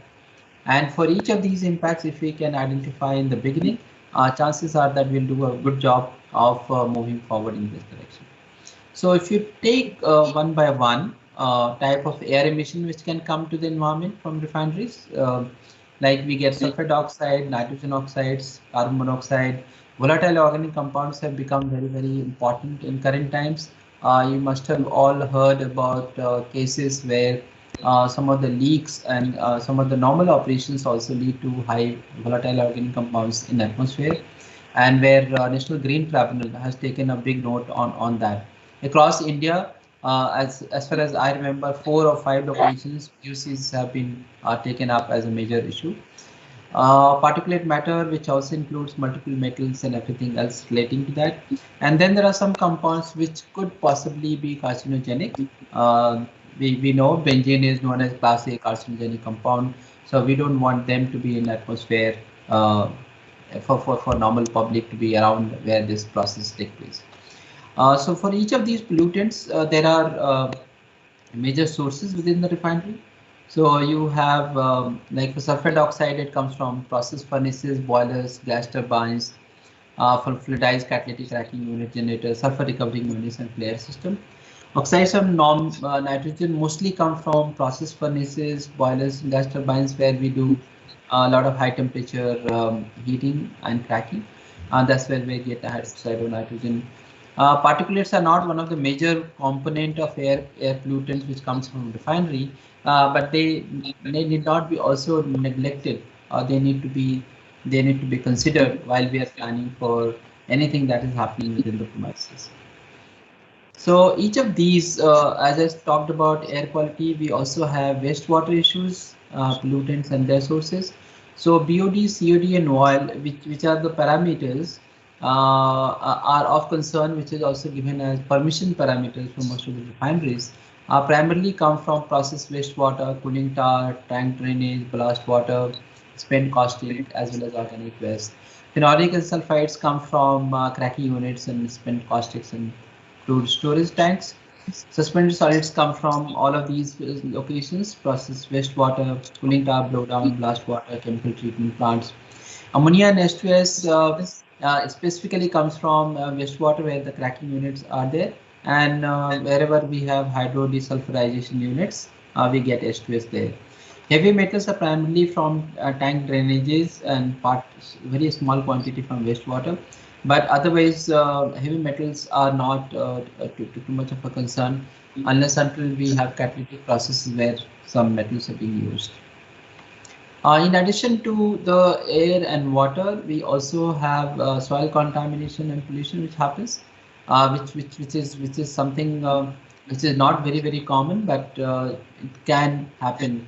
And primarily, it happens when we have spills on the refinery property, or as when it is being transported, or if there are places where the storages are there, if that leakage happens. So there are various ways and means it can be tackled. There are some natural bacteria which can possibly eat, but those are possible only when your concentration is low. When you have high concentration, some of the natural processes may not work out. The other thing which happens is some of these residues which are left and then they are stored somewhere, or they are sent for some recycling purposes, they can start giving soil pollution and finally to groundwater pollution if it is disposed of in a landfill which are not possibly lined. So in terms of the solid waste and soil contamination, it is the hazardous waste and spent catalyst of coke dust tank bottoms. All these sludges, when they are spilled or kept in a way that's not the right way to keep, then contamination and unwarranted situation can arise. So some of the solid waste which comes from refinery, oil materials like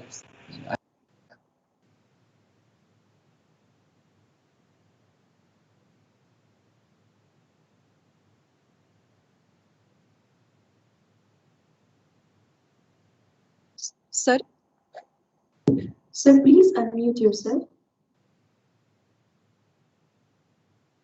Hello. Hello, am I audible, sir? Hello. Hello, sir.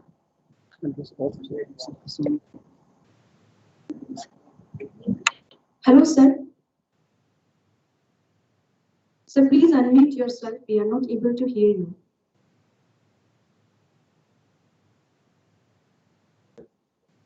No, sir, there is he's muted. No, wait a minute.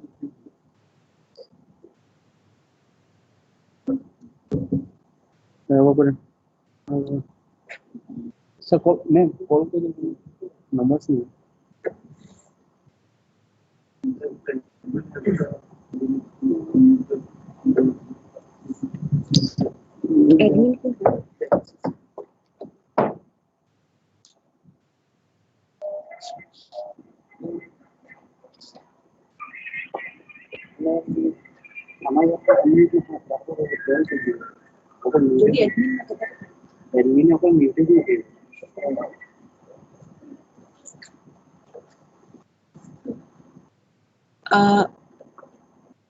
Dr. Rakesh Kumar, sir, we are not able to hear you.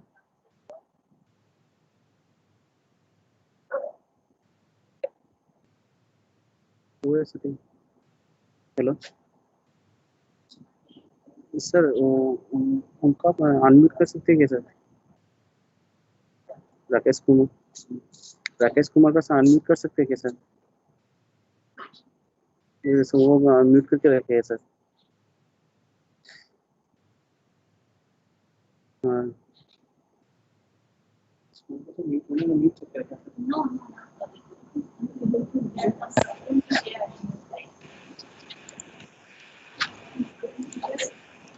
Can you hear me now? Now we can. There is a disconnection. No, sir, there is no. Hello. So did I speak all of these without you all hearing this? Yeah. Please continue, Dr. Okay. I'm sorry. I think it got into low volume somehow while we were setting. No, it is a problem at our end. There is some loose connection. Okay. Thank you. Only last 1 minute we lost. Please go ahead. Okay. Thank you. So I'll just repeat a little bit, just one slide back on the solid waste from refinery, which I mentioned. It comes from various sources such as oil materials and non-oil materials, drum and containers, scales. So many of these are in larger quantities, and some of the drums and other spent chemicals are smaller quantity. But what is important here is in the solid waste generation which comes from refinery, if they are not kept segregated and if they are not properly managed, the chances are that they will not be recycled and reused if we want to. And even when we are sending it to hazardous waste treatment facility, there'll be an issue of how do we manage them, and we need to end up paying more for those management. So when we look at other environmental challenges associated with refinery sectors, as I said, some of these are relating to direct and indirect impacts. Direct impacts are the ones where the people who work in refineries and live very close to the refineries get affected.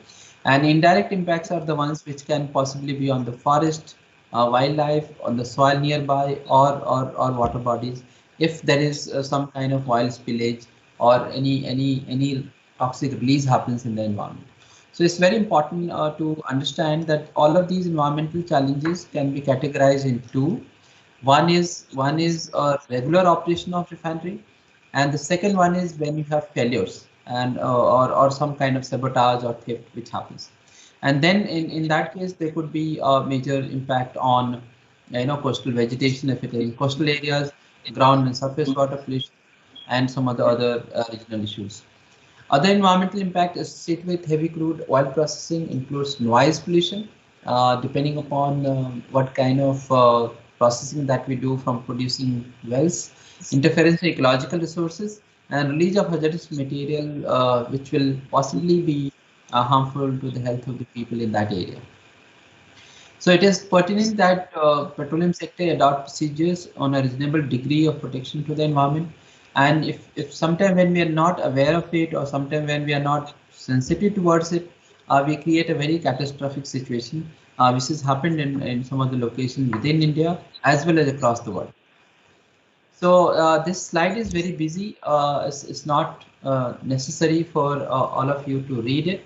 But what is important is that if I have to do detailing of what are the important issues and challenges of refineries and environmental related issues, I will put them in different categories like specialization and discipline, potential impact, potential mitigation measures and improvement which can be done, and under which best practices or guidance document which I can refer it to. So if I take, for example, environment specialization like air emission, sub-specialism could be release of VOC, release of CO2, release of CO from the flue gas vending and flaring machine, and then what all risk it can create in the environment, that I'll write as impact and risk related. So I'll say potential risk of groundwater contamination, contamination of surface, subsurface water bodies during operational activities, and health and safety thing, I will start saying potential risk of respiratory initiation, discomfort, or illness to workers. Then labor employment community impacts, I'll detail it out. And then on this column here, I will start writing what are the mitigation measures which I can take for each of the component or the sub-component that I have identified.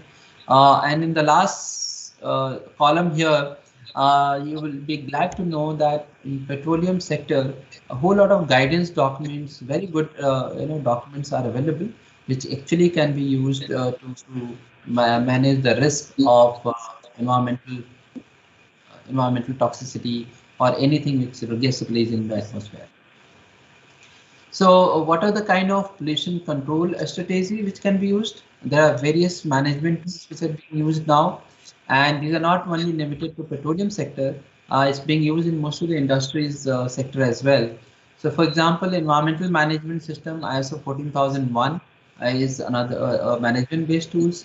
Environment performance evaluation for each of the unit, you can have performance evaluation. Environmental audits, environmental reporting and communication, which has become an international trend now. Total cost accounting, which also means environmental cost to the environment, is something which is coming up very well and very fast. Many of you may be aware because of NGT and High Court rulings in few of the cases where industries have been asked to pay fine. Those are because of the real cost of environmental damage. And then there are issues relating to law and policy, trade and environment, and environmental economics. These are management-based tools. But process-based tools are where we look at environmental technology assessment and toxic use reduction, based operating practices, environmentally based practices, based available technology for waste minimization, pollution prevention, cleaner production. Four are, all of us know, cleaner technology. And all of these together, a combination of these, when we do, we get something called eco-efficiency. And that's how the company or the industry can claim that we are going into that. The third one, which you see on the last column here, is something which we need to think about in future. And so the first one is relating to managing current issues. The process-based tools have to become competitive nationally and internationally.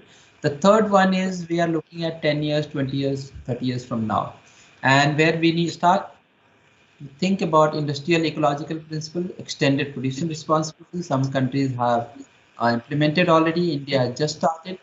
Eco-labeling, design for environment. You design something which is thinking in terms of environment. It's also called biomimicry concepts and life cycle assessment.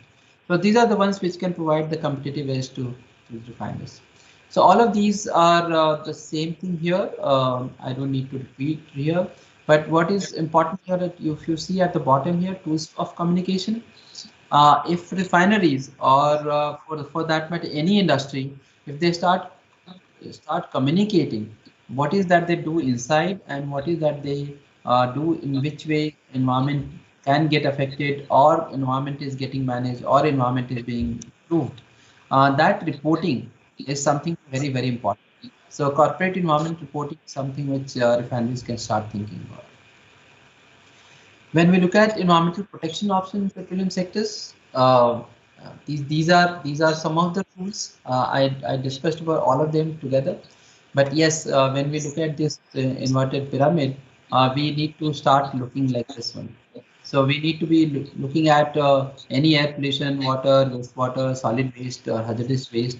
Prevention first, source reduction later, reuse, recycling, treatment, and if we can't do anything, then we do disposal. So in this case, source reduction is another one which is becoming very, very important in waste management practices. So waste, we call it source reduction or waste minimization, where we can eliminate material itself, we control inventory, and in some cases material substitution can be done. And later on, we can also look at process equipment modification, improved housekeeping as well. In disposal, there are a lot of now new rules and regulations which are there in our country and across the world, where we start looking at some of the certification.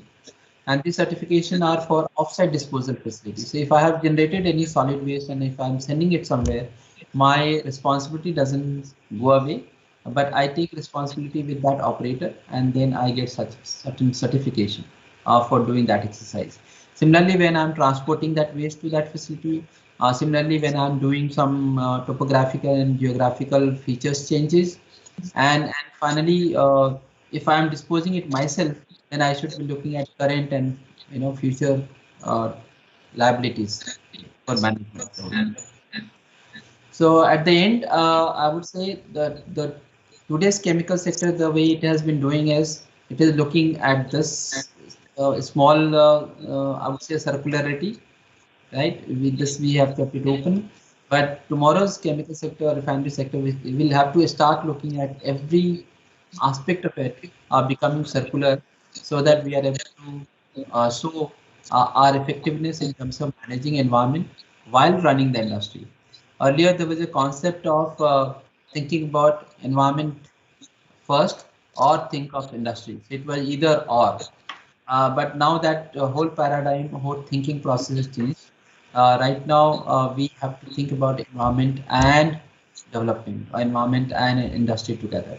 So that's how we are going to be sustainable. Otherwise, we will have challenges where we will have people at one end saying that we don't need these people who pollute, and on the other hand, we need development to survive ourselves economically and otherwise as a country. So thank you very much for having me. And I'm sorry in between if something got goofed up in terms of numbers, in terms of volume, which happened. Thank you.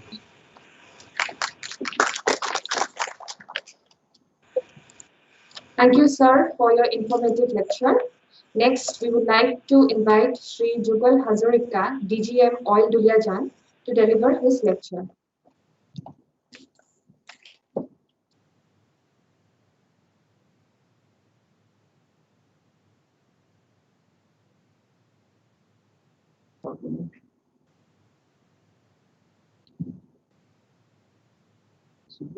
Yes. Actually, yes.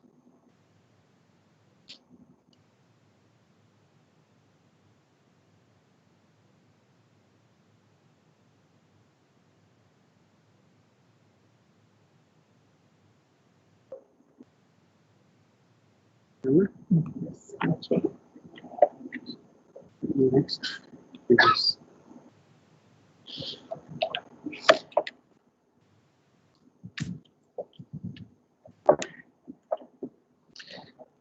Respected Director NIST, respected eminent scientists of NIST, Jorhat, respected the speakers, the audience, research scholars,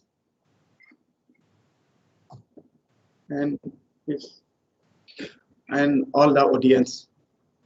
It has been already delayed because it is a lunch time. So I will touch upon the things. My earlier speakers have touched most of the things about these challenges comes from oil and gas industries. And this oil and gas industries, basically my earlier speaker, Indrajit Barua sir, has been explained about the journey of Oil India. Being a Oil Indian, I will just touch upon this. The way our journey has been started from Digboi 1, 1989 till today. So we have crossed about more than 100 years of this pioneer company. So this is our journey, and basically our aim is, it has been very simple. We are exploration, production, and transportation. The exploration as well as the production is our main aim. So These are actually our area where the seismic survey, drilling is one of the activities, reserve acquisition, crude oil production, natural gas production, LPG production, pipelines, etc. And during this course of exploration, there are a lot of challenges we have faced during the course of time. And this is actually our business spectrum. So basically, we are an upstream company. And there's a relation with the midstream. Our total 1157 that is crude oil trunk pipeline, and Numaligarh Siliguri pipeline, product pipeline, then Duliajan Numaligarh pipeline. And downstream, basically, we are marketing the LPG production, and we have a stake with the NRL and BCPL. And mostly, after survey, it has been already explained by earlier presenters. Our journey starts once the exploration, the geochemical data acquisition. Once the data acquisition is completed, will be data processing and interpretation. Dr. Suri sir has very nicely explained about how the geophones has been covered, how the data has been acquitted, and from that, on basis of this, we have identified the area of exploration. And after that, it is required the land acquisition and environmental clearance. It is now the land acquisition is one of the biggest challenges for us to explore the hydrocarbons as well as the environmental stringent rules. And then it starts with a civil job and preparation accordingly. And then it will be start the most challenging job is the drilling well. Because already the Purva sir has said that it is a very risk job. Where there are opportunities more, definitely risks will be more. So we are doing that exploration. We have to the last 5,600 meters to Mesaki, he has been explained, where we are getting the full hydrocarbon till today. So from Tripam to Beryl and then now the Yusin. So this is one of the challenge area where I will be focusing on the later slide. And then once the drilling has been completed, our production will be started. So it will be production, and whether it's the oil or gas. And then it will be finally the transportation. I will touch upon about what our domestic food points. So basically, presently our Jodhpur, Rajasthan, basically one is an Assam. Basically, he has been explained that we are doing the exploration in Mizoram and Kakinara, one is the area. And in addition to, there are some offshore wells where Gujarat, Saurashtra, then Mahanadi, these are the area where we have been drilling few of the wells. And this is our international footprint, as already explained. The USA and Libya, we have been 4 years back, we have been drilled, and Bangladesh, Yemen, Devon, Mozambique, Nigeria, Venezuela. These are the area actually, in addition to the recently we are the new area. So these are the area where we have been exploration as well as the production sharing contract. And I am associating with basically the drilling fluid engineer. So before starting the drilling well, we have to know about the reservoir. And because the Bora sir has explained, I will not explain because to get the hydrocarbon from a reservoir, there are three basic components: the source rock, cap rock, and reservoir. He has explained nicely. These are actually where the oil has been trapped, the gas, oil, and water. And in case of the normal fall, these are the geological structure. The based on this geological structure, we are designing the drilling fluid to successfully drill a well. And this is actually schematic diagram of the drilling well, as because so we have to drill from the surface to subsurface to the target depth with the help of a drilling rig. These are the infrastructures used in the drilling operation. So to drill a hole, definitely we need some fluids that is called drilling fluid, and in the other name is the mud chemical. So this is one of the area where the scope of work, scope of research work has been required to develop for environment-friendly drilling fluids as well as some chemicals. So this is our drilling rigs. So I have already explained that because of this, earlier our practice was the straight hole, that is the vertically we have to drill from the surface to the subsurface. Because of the land issue, there are some, we have seen the technique. One is the S bands, there is the J bands, there is the horizontal. This horizontal basically we have drilled up to a vertically to up to a depth where the reservoir will start. We will get the logging From logging, we will get the information. After that information, we will vertically drill a drain hole from where we will extract the hydrocarbons. And once the drilling will be completed, in that case, there will be no cementing.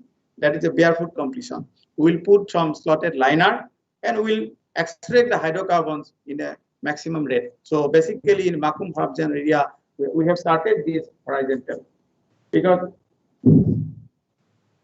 these are actually multilateral drilling in offshore platform.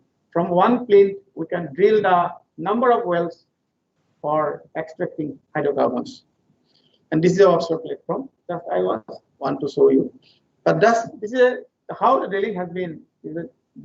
Maybe interesting for you. So how drilling has been done. We are pumping regular. We are continuously pump the drilling fluid. It will penetrate the formation and allow that when you circulate the drilling fluid and cuttings will be coming along the surface and the same, and then fluid will be separated. The cuttings will be separated from the drilling fluid, and the fluid will be reheated and will be pumping to the borehole. So this is the process. This how does I'm just showing you. This is the mud tank where we are keeping the drilling fluids. Basically, it is the chemicals. So it will be pumping. So this is the actually process of the drilling. So during the process of the drilling, so we have started initially 100 years back. You heard about the Digboi. So one area that is the Pawoi Tengapani. More than 100 years back, the British people, they have started the drilling when they have struck hydrocarbon in the Digboi field. They have used some chemicals which is called mud, that is called bentonite, that is often called buka. Then that have been started from the Pawoi, the area is called Pawoi Tengapani. So that is called Pawoi clay. They have used that clay to prepare the solution, just like we have prepared a solution in a, say, atta or whatever maybe with the water. So that is the journey has been started from oil industry in Digboi. That is one Pawoi clay, that is a native clay, the basic bentonite. So this is actually the house started being actually associated with the chemical fraternity. I will touch upon how we have started our journey from 1960 native Pawoi clay, that is from Digboi. Then we have switched over to bentonite clay and native Pawoi clay along with this is the saline mud, because inhibition is required because of the rock mechanics need some inhibition to stabilize the borehole. So then oil-based mud system. Then this oil-based mud system is another mud system where we can use some advantage. And basically our Arunachal and Kharsang area, and 40 years back, Oil India has been used this oil-based mud system. But there are some disadvantages because of environment issue. Now we are not using, but in offshore we have to use the oil-based mud. So then it has been gradually we have been switched over to from native clay to the cross-linking polymer compounds and PHPA, polymery. In this way, from journey has been started. Now we are in the phase of 1920, that is a high performance mud system. One is the nanotechnology. So from the native clay, we have started 100 years back. Now we are at the stage of high performance and nano lubricant system. Why it is necessary? Because my earlier speaker, Borat has showed there. Basically, Oil India, we are facing a lot of problems, and our bread and butter is the eosine formation. We are extracting the hydrocarbon from mostly in the eosine formation. And that eosine formation is very much problematic for drilling point of view. Because if we are unable to get a gauge hole, the cementing will be a problem, what he has been told that. If cementing will not be the proper, the production will not be the sustained. So to overcome that problems, the gauge hole is one of the great challenges for us. For in case of eosine section, the cell is one of the culprit. The most of the oil industry is facing a lot of problems in the cells. We do not have in our, though we have an R&D center, we do not have some facility or up to the mark for research is required in a lot of area of development with the help of your collaboration because of the study of the cell study, the rock mechanical study of this. If you can get the desired information of the particular rock, we can design a formulation, we can design a drilling fluid which can help to trouble-free drilling, and we will get the sustainable oil production. So this is one area of this And nanotechnology recently in Mizoram is one of the trust belt area where we have you can hardly in the first well to drill a 4,000 meter, we could around more than 1 year, 399 days it's still required. Because to drill a single meter, it takes 2 days. So because it is a very trust belt and hard rock. So in that area, we have been success by using of the nano lubricant. That is a nanographic technology. So this is one area. So we need your support to bring a more environment-friendly chemicals to enhance our problems. And this is a nano lubricant. I will not explain because this is a basic component. Nano is a tiny particles. It can penetrate to the very microscope to the pore space. Once it will penetrate, that they will make a thin film. So when you use the drilling fluid, that is the clay, it will not interact with the metal. So there is a less friction, so we're getting the less trouble. So by using of this nanotechnology, so we are getting some success in our exploration area. And this, how the principle comes, basically we are circulating with along with the drilling fluid, we are using this nano lubricant to a certain percentage. So initially 0.5, then 1, then 1.5, then based on the rock behaviors. So we'll get some success about this. And this is another the high performance. So because we know the rock properties, so because the clay has been always a greater affinity to the water. Once it will interact the water, clay will be swell. Once the clay will be swelling, now we are getting a lot of problem because we are drilling a hole, the borehole, the annular gap will be reduced. So there will be friction and we will be getting trouble. So drag, extra drag, torque, pipe stuck, etc. So this inhibition is required. So what is inhibition? The saline water is one of the saline is the inhibitor. So for that, potassium is the best atomic size to fix of the particular pore source. So this is a physical and mechanical. And these are actually encapsulating. I have just about the polymer PSPA, partially hydrolyzed polyacrylamide. This is basically the cutting, and it is the clay. It will form a coating so that it will not interact with the water during the circulation coming to from bottom to the surface, so that we will get some trouble-free drilling. And these are the mechanism I have just told you, because the water molecules from the mud is to the interlayer after adding the water. So once if we use the potassium, so there will be chance of less hydration of the clay will getting. So in this area also there is a lot of scope from your front to develop some chemicals to getting the environment friendly drilling. And similarly, after that, there is again cationic inhibitor, that is the polyamine. The polyamine is one of the organic area where we are using for this. By using of this polyamine, we can improve some performance of the drilling. So this is and my earlier speaker already been explained, because we can explore maximum 40% of the crude oil from particular reservoir, even not 40%, if everything goes in the right direction. Suppose if cementing is poor, others is poor, hole is not goes, so we are not able to produce. So the secondary recovery is one of the great challenge for us. We are using a lot of methods, but still the miscible gas flooding, thermal flooding, chemical flooding, microbial flooding, water injection, and another is a water shut-off. With the help of ONGC, we are using the water shut-off. Because in some area, gradually because of the pore cementation, because of the other reason, the water percentage is gradually increasing along with the crude oil. So once the water is increasing, so we have to reduce the water production. So water shut-off is required. Some chemicals are using. So recently we have completed 2-3 wells, I think, then water shut-off. In that area also, the exact selection of this particular chemical, which will be applied to the particular reservoir, that is only one area of scope of research in the future. So, and in addition to this, to get the reservoir information and during drilling, we are practicing. One is the side well core analysis, well logging and core analysis. Initially we have started our drilling based on our survey, and once we drill a particular hole, we will correlate the data what we have initially planned.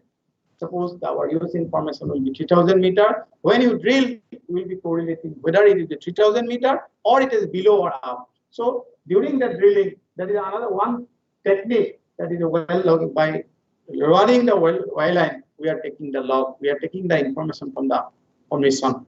Based on that formation, once the well will be completed, we will be finalizing the in which area will be perforated, from which is the basin, which is the water bearing zone, which is the gas bearing zone, which is the oil bearing zone. So based on that, will be decided accordingly the production profile. So another is the conventional coring. This conventional coring is the while drilling, we take the core as whatever reservoir, whatever source rock, that 100% will be trying to recover, so that we can analyze, we can research on the particular reservoir, the core, to get the information for future generation for future hydrocarbon extraction. So this is, if you see, this is the real reservoir rock core. We have extracted these cores during sidewell core as well as conventional core. This is a method of technology. We can extract, and we have a laboratory in the chemical department, core laboratory. We can extract, we can that analysis of the different diseases. From these core samples, we will get the oil content determination, fluid saturation, how much fluid is saturated, carbonate content, air permeability of core plug, porosity. Porosity is the major area if the source rock is porous, but if it does not come to permeability, there is no chance of the sustained production. So porosity, permeability, water or relative permeability is one kind of area. This is the great, and gas permeability, that will depends the production profile, capillary pressure and resistivity. Capillary pressure is the, so in some area after production of 10 years or 5 years, there is a drastic depletion of the production. So that will depend upon the capillary pressure. So that's why again we have enhanced, or we can secondary recover, we can pumping the some chemicals to enhance the production. So these are actually in that area, yes, because this is a kind of research work. So maybe you think about this area of concern. And these are actually instruments, not just, but this is a reservoir analysis. With that help of, we can design the flooding chemicals in our organization. That is called fluid level for reservoir analysis. Now I coming to the salineness. I have already explained the salines. The first of all, presently we are facing problems in the drilling a good gauge hole in the basically in the shale zones. Though we are using the advanced technology of the drilling fluid, and we cannot use the oil-based mud because of the Northeast, because of the environment stringent rules. So we are using the water-based mud system. The shale is one of area where, because a lot of research have been doing that been expected, because that area, because in our R&D we have some mechanism XRD analysis, but we need the detailed rock mechanics, clay mineralogy, what is the kaolinite, which is the predominant, which is the Mount Morillonite. So this is, we are also lagging behind. So with the collaboration with this niche, we can think, we can get some idea about the future. And depleted reservoir is the area of concern. The most of the presenter already touched upon it. Depleted reservoir, even with 1% we can recover from this present scenario. That is a great for us. And disposal of cuttings as well as influenza. My earlier, the Rakesh Kumar sir also explained, the disposal is one of the greatest challenges for oil and gas industries. Not only oil and gas industry, any industry, disposal is the issue. Earlier there is no any rules, but now the government is very stringent, and rules and regulations are you have to follow. Without that fulfilling the norms, you cannot drop a single or crystal of drill cuttings or drop of oil, drop of water. So in that area, even though we are managing from our level, there is a lot of scope in the research area, because 3 years back, I think in the collaboration with the IIT Guwahati startup, they have designed some ETP, effluent treatment plant, because the effluent, once you drilling well, a huge involvement of the drill cuttings around effluent. So drill cuttings around roughly, to drill a 4,000 meter well, we may generate around 5 to 10 metric ton cuttings. The use of that cuttings is one kind of area. You cannot throw, once the drilling will be completed, you cannot keep that cuttings in that area. Again, there is a kind of reclamation. I think I'm happy to announce that I think the NIST has been taking a very initiative, collaborating with the production department for reclamation about the plinth. Once the drilling will be over, if there will be no hydrocarbon, in some area we have to abandon the area. So we do not have a right to destroy the nature. So the reclamation is the one area where some project still has been going on from the NIST. So I request all of the eminent scientists, so you think about this, the bioremediation, because you know about the how we are challenging this area. Bioremediation is one of the recently one project has been still going on, I think, under the Safety and Environment Department. Dr. Shahu has been taking the lead. And disposal, cutting, and reclamation. That is the area of concern. And another area I have not touched upon, as we have, Borwa sir has been taken about, that the one in the, we are, during the production of the crude oil or gas, we are producing the water. That water is, again, we are regenerating to the formation. That disposal of formation water is a great challenge for us, because we are managing somehow, but there is no such type of our plan to retreat that formation water to get the desired norms, so that we cannot destroy our potable reservoir. So that is one area. Even my earlier speaker, Dr. Suri sir, has touched upon, because of the oil and grease and phenol compounds in that formation water is a very difficult to dispose in area. So in that area, you can also think upon with the collaboration of the whatever our management. So how we treat that formation water, and we can use the formation water for the sustainable or reusable. That is the area. That's all from my side. And before leaving this place, I must very much thankful to Director NIST for inviting with a short notice to being a part of this type of forum. And special thanks goes to Dr. Swapnali Hazarika, because 2 days back, she has rang when I reached from up to around 5:30. And I was about to tell him that I cannot go, because about to deny, but she has, after deliberation, I have given the consent, and I am very much thankful, because only because of his pressures, hard pressures, I could be able to present here. I don't know whatever I will be sharing you being another one thing, because this is my own organization, because 20 years back, this is the organization who has given me the doctorate degree. So I must very much thankful to RRL Jorhat. Originally, when I have joined here to do the research work under the, who is not here, Dr. JCS Kotoki, where he will be taking the peace at least. So under his guidance, I did the PhD from this organization.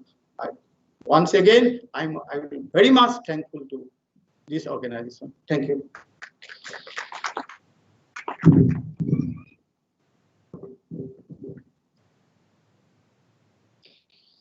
The structural characterization is very important, and X-ray is one part. But I would like to tell you that I personally have a lot of interest in modeling, molecular modeling, and also using data science approaches to screen computationally a large number of materials, advanced materials. And we also have a smart advanced materials group, material science division, and we will be very happy to look at various types of nanoparticles and nanocomposites which can be useful in this. Because I want to come here because I know that after lunch you will not be here in the way forward. So there is a lot of interest, and Swapnali and Dr. Saurav Barua will be interacting with you. And modeling is very important, and even with Dr. Ramkumar in Oil India, we had a MOU back then about 5 years before when I was in Hyderabad, where I had a lot of interest in the nanoparticle design and optimization for the lubricants. So we will look forward to it. Thank you, sir. I enjoyed all the lectures, but as you are not there, I thought that I wanted to say when you are here. Thank you, sir. Thank you, Shastri sir, for your valuable remarks, and thank you, Dr. Jubil Zarika sir, for the wonderful lecture. Now it's time for lunch, 30 minutes lunch. We will be assembled here around 2:30 p.m. Thank you. Okay, so 2:40.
Good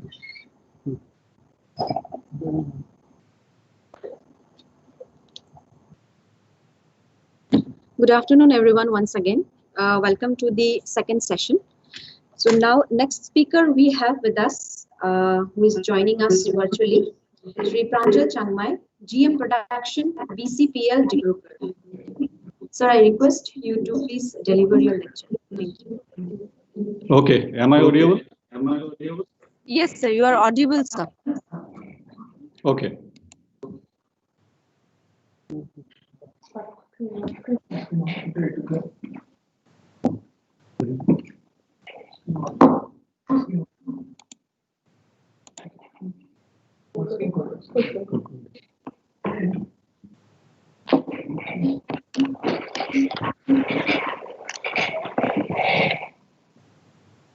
A very good afternoon to all of you, Dr. Sastry, and all the committee members. Thank you from BCPL. So inviting BCPL to participate in CSR industry meet. And it is very difficult for me after lunch. Let me try to engage all of you.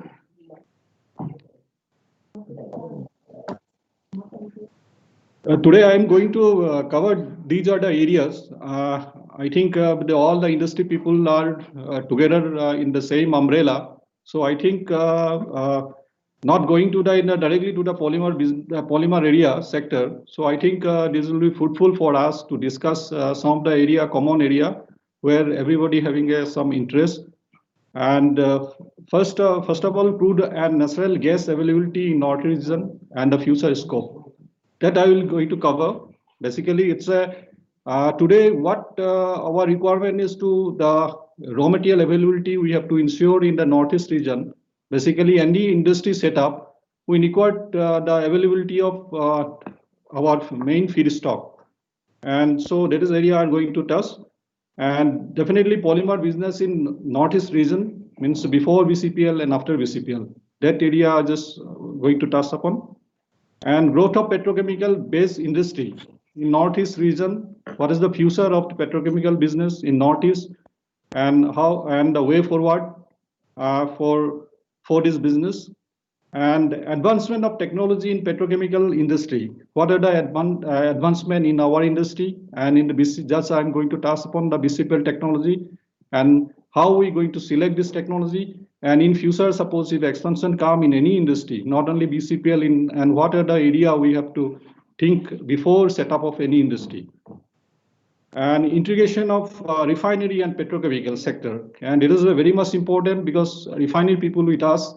And I think this is the need of our to make some valuable product and which is giving a more value into the industry, and that I'm going to cover.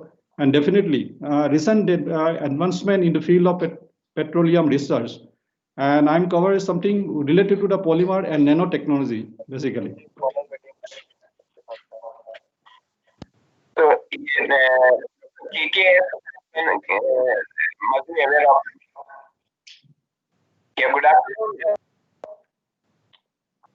Your voice is not clear. Am I audible? Yes. Yes. Am I audible? Yes, sir, you are audible, sir. Okay. So should I carry?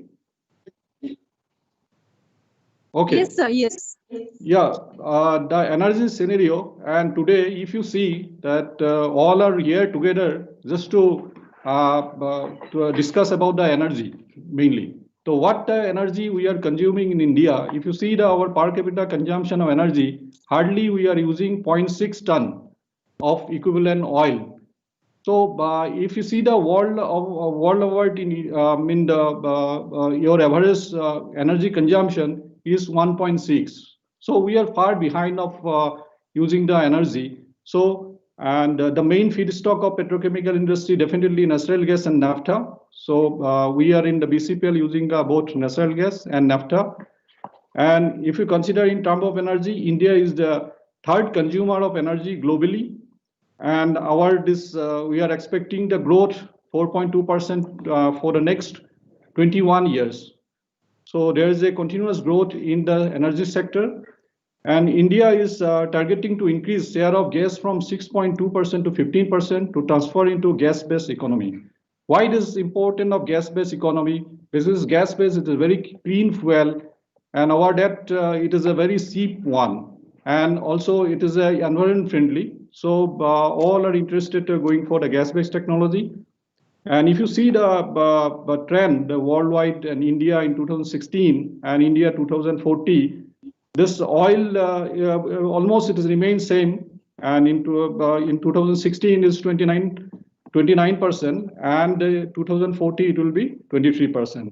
And if you see the natural gas requirement will be remain same almost, and the 6%, and 2040 it will be 7%. So our main focus is the natural gas, and of course the renewable and hydroelectricity. There is a tremendous requirement in future. So this sector is going to be the major sector in the coming future. You see the NAFTA scenario in India in 2015-16, and refinery capacity 215 and production 17.86, and net export is 7.1, and 2019-20, and if you see the 2019-20, it is increased. So I think that is the area, because net export is day by day increasing. So it is a concern for us, not only for India, even in all the refinery sector. Basically, this naphtha, it is not valuable product. We can make the valuable product from naphtha. So presently we are exporting it and importing the valuable product from the international market. So that is the area where I think we have to concentrate it in future. And if you compare the energy consumption, natural gas and petroleum, in petroleum we have a third place. If you see the worldwide our consumption pattern, and your natural gas, we are in a fourth place. Though we are consuming the natural gas, but we are consuming only 2.15 exajoule, and in comparison the US 30.48. And lot of opportunities there for India. There's a lot of abundance of natural gas reservoir, not only in India but in Assam also. Because in my previous lot of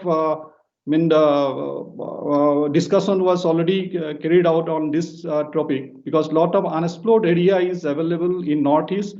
If you say in the Borak Valley, and if you see in your Nagaland area, Manipur, and even in Arunachal. So there is a lot of opportunity for in future availability of gas in Northeast region. This is the natural gas scenario. So we are basically importing LNG in 2015-16 and 21,000, and net LNG import in India to 1920, it is 33,000. Means we are importing lot of LNG, and so there is a scope for this area, so that if we can go for more exploration, and then we may be self-sufficient in this area. It is basically natural gas is a mixture of oil and gas. Okay, and Northeast India will play important role in achieving the Vision 2030. So we have already a roadmap, and Government of India is already planning. And in my coming slide, it will be reflecting how we connecting our Northeast to the rest of the Northeast. It is very much necessity as this point of time. And if you see in the Northeast, the demand and versus your supply, because always there is a gap. If you see and 2014-15, there is no gap, but since 14-15 in coming years, and day by day this demand is increasing. So there's a lot of opportunity, and for in the Northeast to production, as well as once this network is established with rest of the India, then definitely there is a lot of industries coming into this area. And presently we have a natural gas network having a 950 kilometer only, and capacity is 13.98 mm and cm, and demand of definitely in 2030 it will be double. So our in future, what is the future outcome? Already I have expressed that Northeast Pipeline Grid is being implemented by Indradhanush Gas Grid. It is a huge investment, 10,000 crore investment is there to setting a line from Guwahati to all the rest of the Northeast major city, capital basically. So, and apart from this, GAIL is one more line is coming up, that is 750-kilometer line from Barun to Guwahati. So that is under the Pradhan Mantri Urjala Ganga project. So these are the two major project is coming up in for the Northeast. And if you see the pictorial view and this proposed route, and from here it's Siliguri to this Guwahati and Baruni to Guwahati, that is one project is going on. Another project to connecting your Borak Valley, Silsar also connecting, Itanagar also going to connect, and it is this line is going to Numaligarh. So all the Imphal and Aizawl and Agartala it is connecting with this pipeline, and it is a 24-inch line. In somewhere it is 18-inch line. What are the challenges today we are facing with natural gas? The free gas is mainly locked up due to the isolated location. Already in previous, the speaker already a lot of discussion was in the first session. So existing gas network are not interconnected. A lot of isolation, flaring is happening in the isolation place, and no long distance pipeline existing in the Northeast region apart from DNPL, for the lack of connectivity to the national grid and the lack of adequate gas supply has restricted growth of the natural gas market. And most of the gas in Upper Assam is associated, this is also a problem, having a low calorific value. So how to overcome this? Basically, after this line, once this line is connecting, then definitely we'll get everywhere, not only in the Upper Assam, in Lower Assam also, your Borak Valley and North Bank also it's connected, is going to connect. So you can see another 25 years down the line, then your different industry will going to come up in the various area in the Northeast. So there is a very good thing going to happen.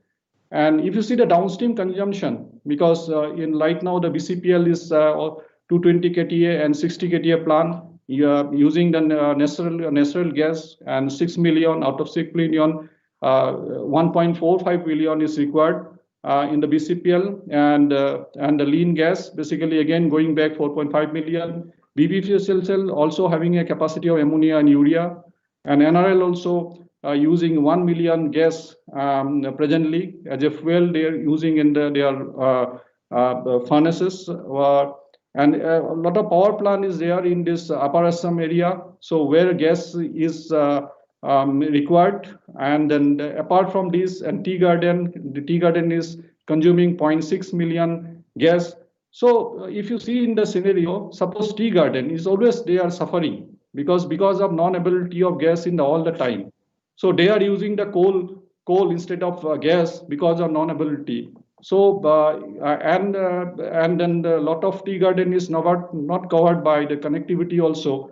So this area definitely, once we supply the gas to the tea garden area, then definitely there will be no problem of they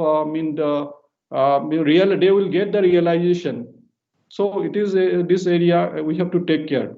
And definitely, yeah, BBCL going to expand, and the BCPL also waiting for the availability of natural gas resource.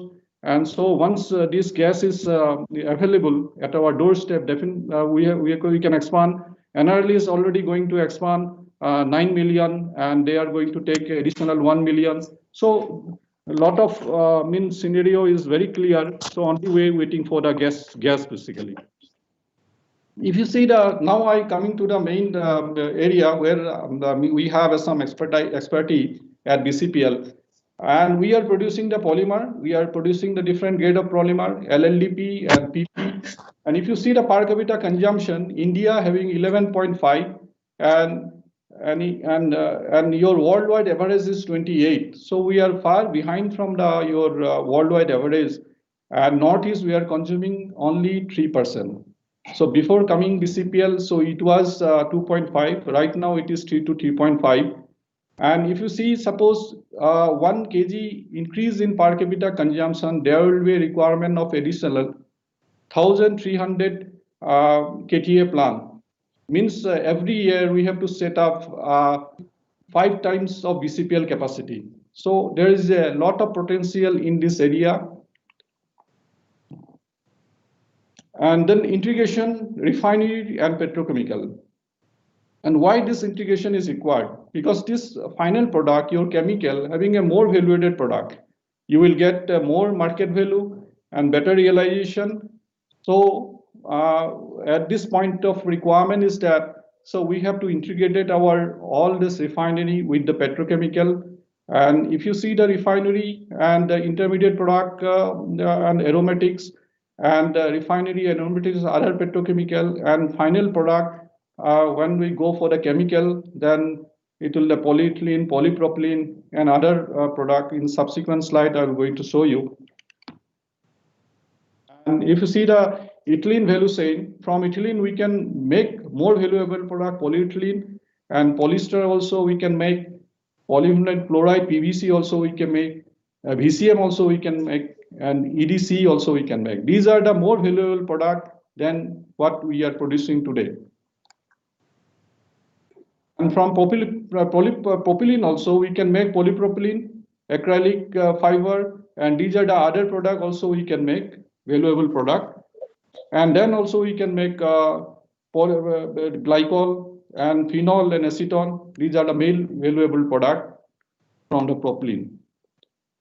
And benzene and ethylene, mainly we can, these are the acrylic butadiene styrene and polystyrene. These are the product which is not available in the market, and it is it is sold as a hot cake. So these two products we can make from benzene and ethylene. And coming to the technology advantage, and before setting up of any industry, so we have to see the what is the market. Apart from market, we have to see the our flexibility of our technology. And if you see in the BCPL, we have both naphtha as well gas cracker. We can crack C2 plus means natural gas, and we can crack also naphtha. So this flexibility we have with us, and because the raw material, because in long term, we don't know how the availability. If you see in the Reliance Sajira, they are converting their naphtha kekar to the ethylene kekar, because that's flexibility we should have, and that flexibility at the very beginning we have to identify. And also there is a cracker where we can also crack propane also.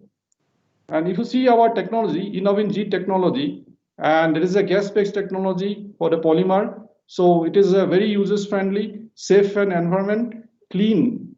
Basically, we are using the Ziegler-Natta catalyst and co-catalyst steel co-monomer butene we are using. It is a basically both Nowlin technology PP and this technology InnovinG. It's a gas-based technology, very at low pressure, operating at low temperature. And our grades are acceptable in the market. So recent advancement in the field of petroleum research, polymer has a presence in all industry like buildings, packaging, plastic composite, pipe system in automotive and aerospace industry. Nano composite I'm going to describe in the next slide.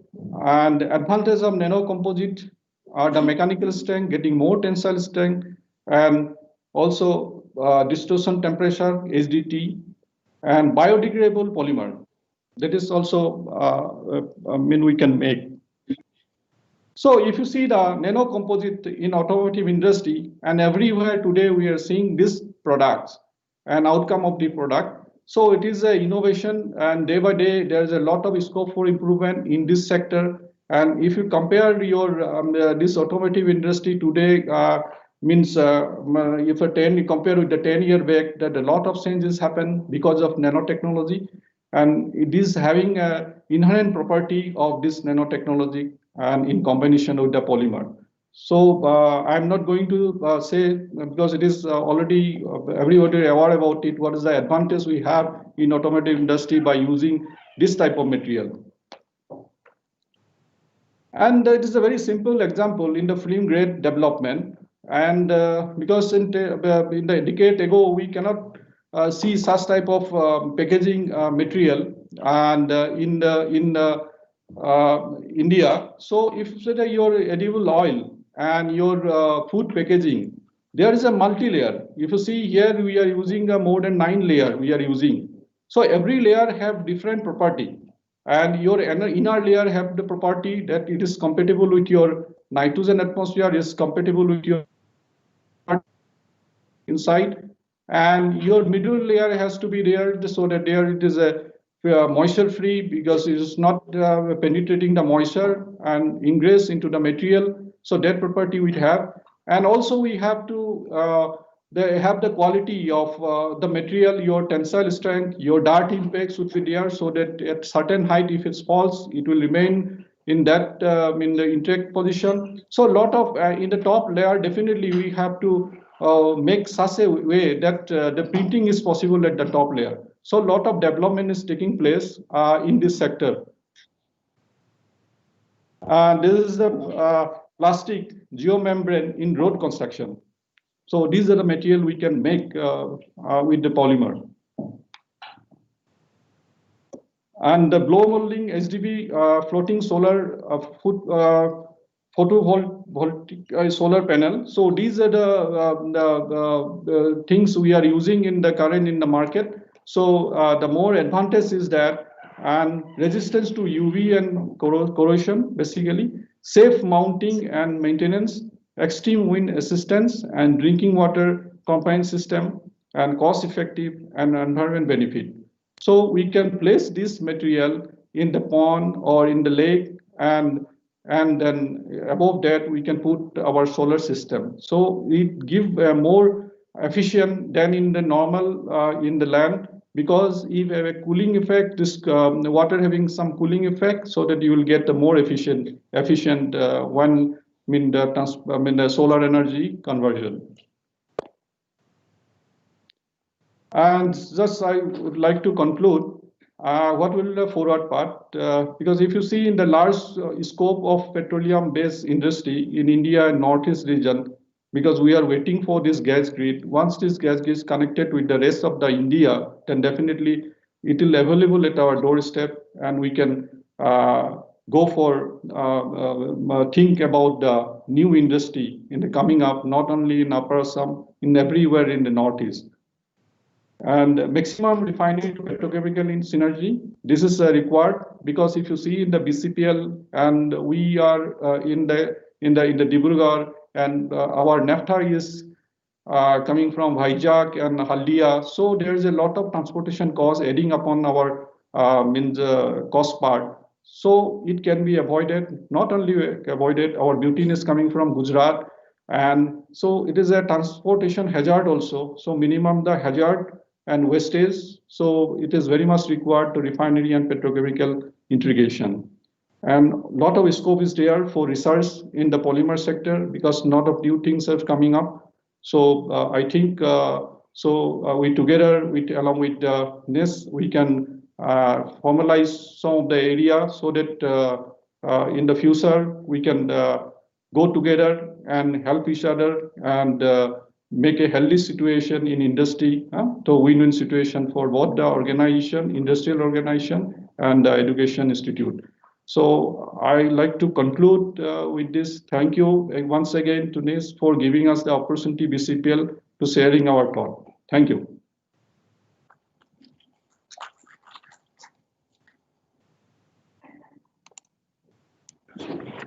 Thank you very much, sir, for your wonderful and insightful presentation. So if there is any question that should be addressed in the forward session. So now next speaker we have Dr. Swapnali Hazarika, scientist, CSMA. Yes, ma'am, please.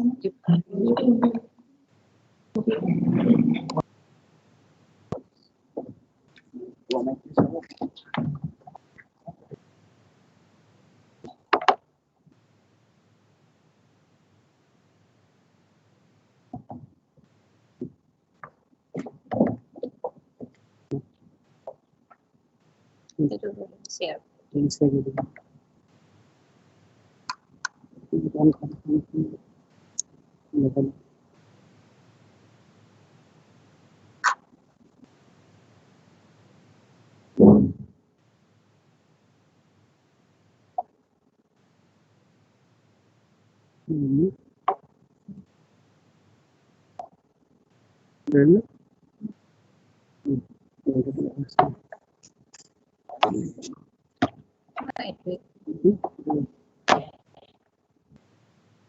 Good afternoon, everybody. Respected Director CSR NIST, Dr. Z. Narahari Sastry. Respected our eminent visitors present here, Bhaskar Jyoti Phupon, Indrajit Barua, and Dr. Jugal Hazarika.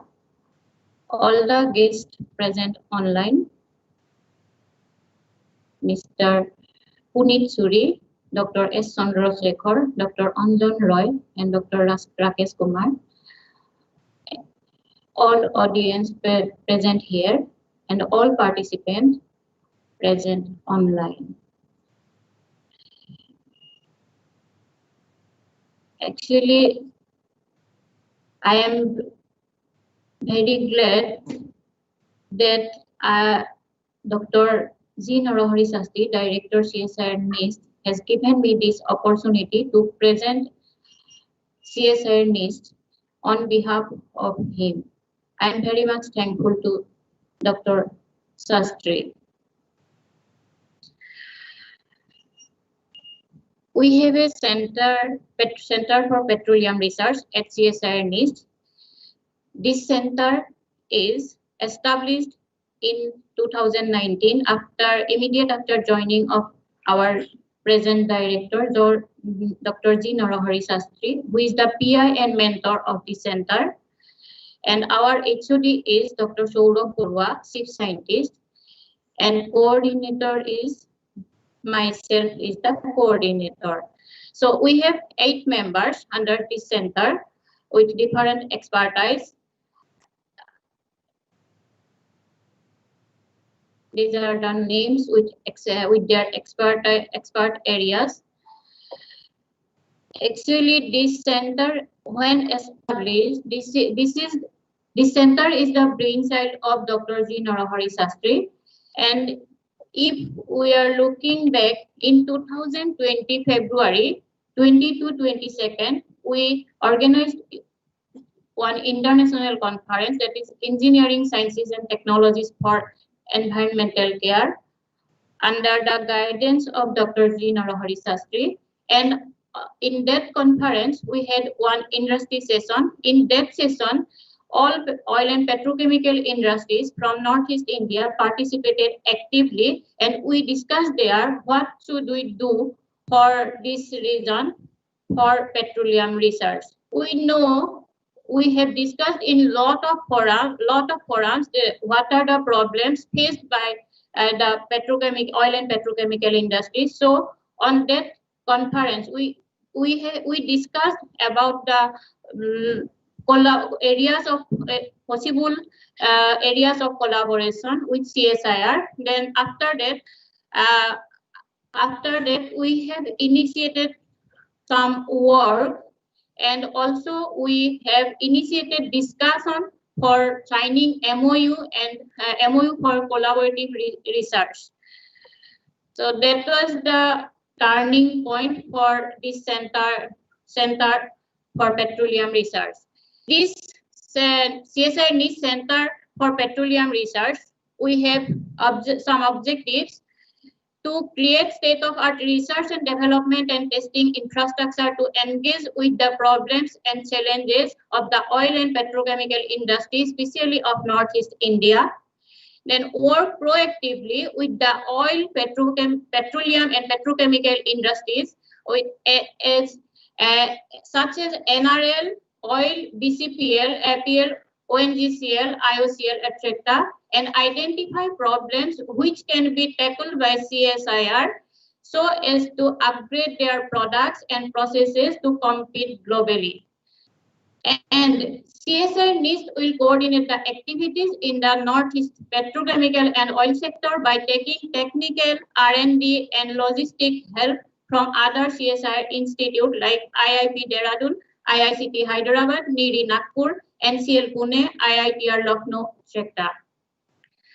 So under the R&D activities, we have ecology and environment related with petroleum industry, prospects of shale gas, shale oil in NER, development, and beyond petroleum, alternate energy solution, exploration of geothermal energy for power generation, conventional and non-conventional seismic study for petroleum sector of Northeast India, product development, and fine chemical for petroleum industries. If we see the past achievement, earlier we had one petroleum division, but somehow we missed this field last 10 years. But after joining of our present director, he has focused this area with a great vision. So our past achievements are refining of sucker rod works, wax scraping and sludge from the crude oil storage tanks. It is also ongoing. Production of microcrystalline wax from wax scrapings.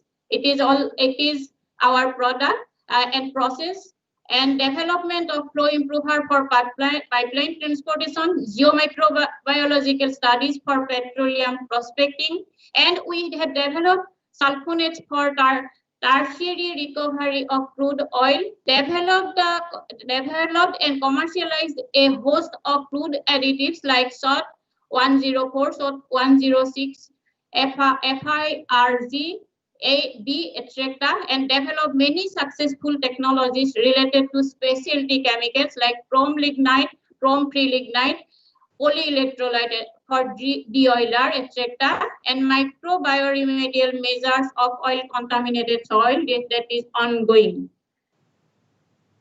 And how we got a Center for Petroleum Research, Center of Excellence for Petroleum Research. Actually, that is this is the brainchild of that project. Is also the brainchild of our present director. We against one call from Chemicals and Ministry of Chemicals and Fertilizers, we submitted one proposal, and it has been sanctioned for rupees 5 crore. We have estimated rupees 25 crore for establishment of this center. So we are trying our best to get the fund from different industries as well as ministry. So under that project, Center of Excellence for Petroleum Research project, we have 4 products.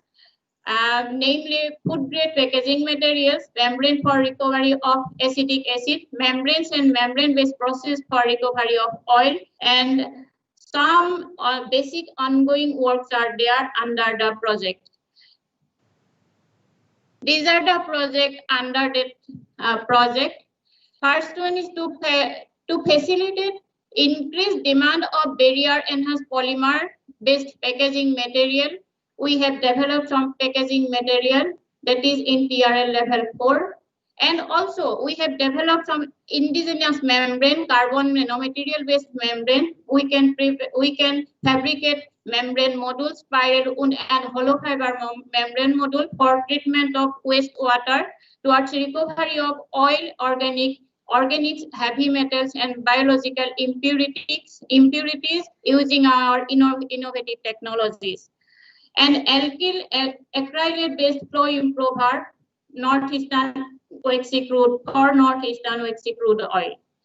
And we have an expertise for geoscience also, geoscience in petroleum research also. So we have a good team in geoscience, geoscience scientists. So they will study the hazard assessment for oil industry, air, water, and soil quality monitoring of oil contaminated surroundings, non-destructive prospecting techniques for oil and gases, and products related to sustainable development of petroleum industries.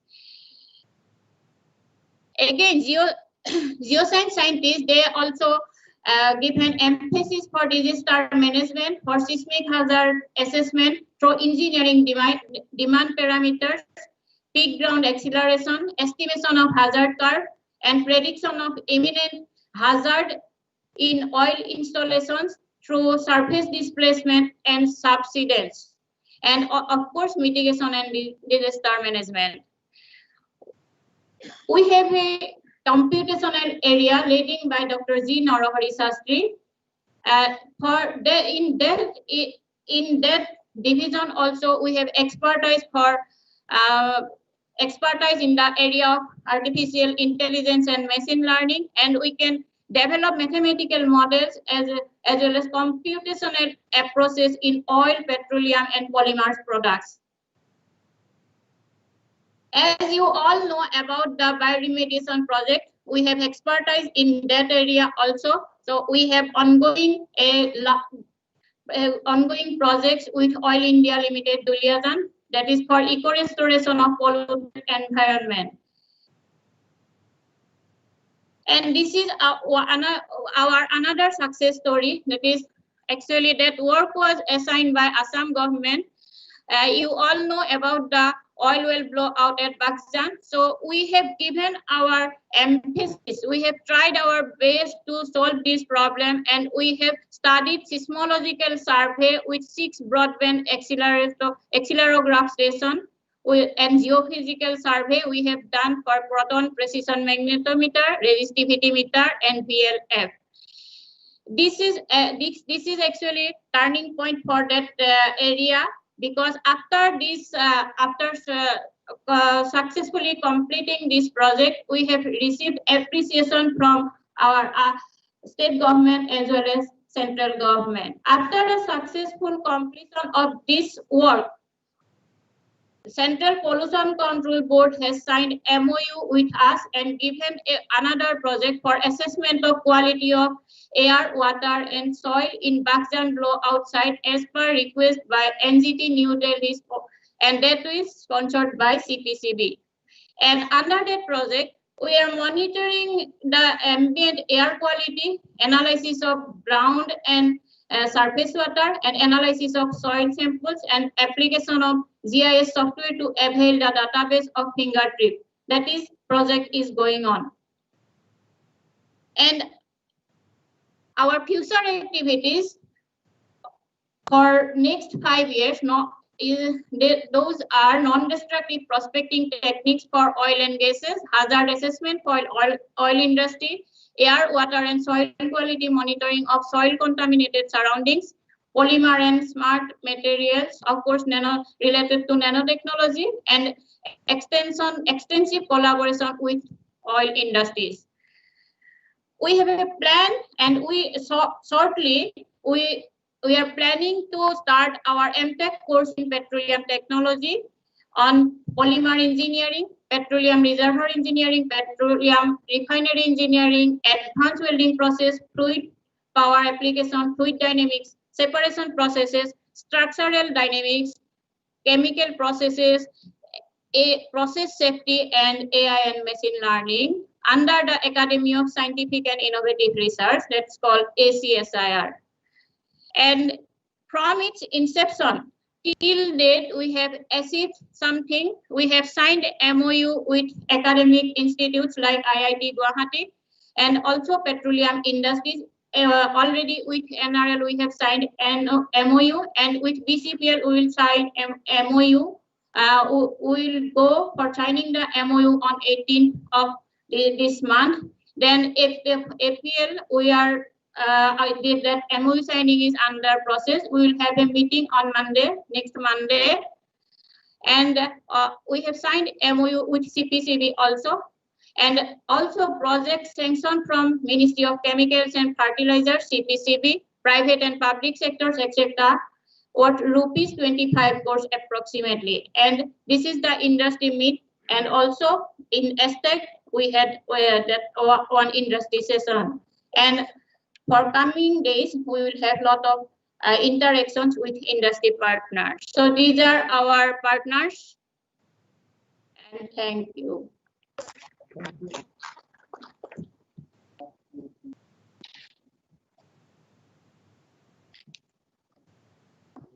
Thank you, ma'am, for nice and wonderful presentation. So now we have come to the end of the today's lecture session. Moving on to the way forward session, we shall now have question answers and question answer session, and followed by discussions and interaction. So I request Dr. Saurav Barua, Chief Scientist, CSI NEST, please come to the desk to chair the session. Please.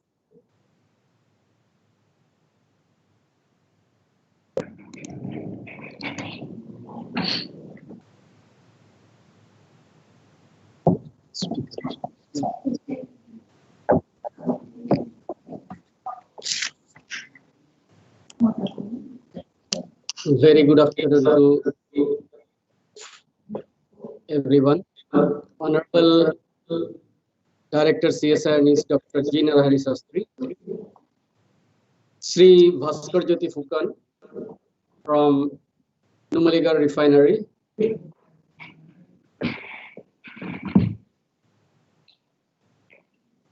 Sri Indrajit Barua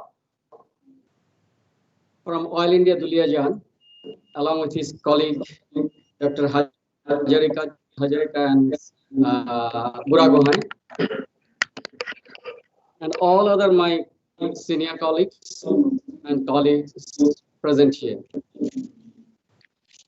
First of all, to start with the way forwards discussion, I'd like to thank on my personal behalf and on behalf of every one of us to our director, Dr. G. Narahari Sastry, for a reason that he has initiated this venture of setting up a Center for Excellence in Petroleum in this part of the CSIR East, with a reason behind that we are surrounded by so many industries, as you have heard of since morning. And there, lot of challenges, as you have seen, right from upstream to downstream. As we understand the challenges from the industrial partners, it is now what they have placed before us. It is now our turn, in particular CSIR East and in general CSIR, along with IIP Dehradun and NIRI, to move forward to solve some of their challenges, problems, what they are facing. So this is all about this meet. Once again, I really thank all the speakers, along with the online speakers, to make this event a historical one. To proceed with, the main keywords that we have chalked down right from the beginning. Bhaskar Jyoti Fukan sir has said, we have wastewater, which has been reverberated in NIRI director's address. We have wastewater treatment. So we need a good membrane. So there is an extensive work that CSIR NEST can venture, can offer. And if you happen to see the lecture by Indrajit Barua sir, he has mentioned about the problems of upstreams. These problems, where he has mentioned about the drilling mud, where intervention of nanotechnology, nanomaterials, nanomudslides, which could be a very good problem. And subsequently, this mud, if we can enhance through our scientific interventions, that will be a fantastic problem solvers to their problems. As I understand, if we emphasize some of the things as Dr. Sabnali presented, the industrial disaster, you know, billions of dollars invested in these refineries, in these oil industries. As I understand, they have a robust mechanism to address the disaster. But still, there are a few points which has not been addressed by these oil industries. As a result, we have seen the disaster somewhere in Vizag. There is a plant that is depletion, under depletion. There is a subsidence of the soil, and there is a collapse. Disaster happened. Why it happened? Because of lack of monitoring.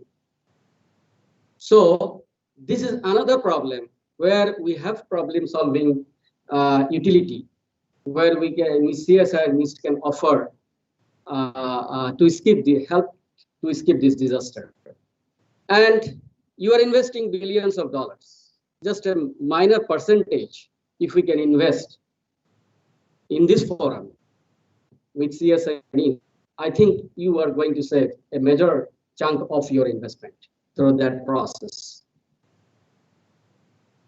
Pipeline, Sir has said about pipeline. Right now, Dr. Sangmai has said about pipelines layout. Most of our pipelines has been laid in a very terrain which is really inaccessible. Really inaccessible because of terrain, number one. Number 2 point is, it is an earthquake hazard prone area. We don't have the clear picture of the fault lines. Somewhere we do have. But on the contrary, what we have done, we have laid our pipelines. So proper seismic hazard assessment that NIST can offer, so that you lay your pipeline in concurrence with the proper seismic hazard assessment. So these are some of the points that has been reverberated over the discussion over this industrial meet. It has been interested to chair the way forward session. So I'll not take much time. Thank you so much.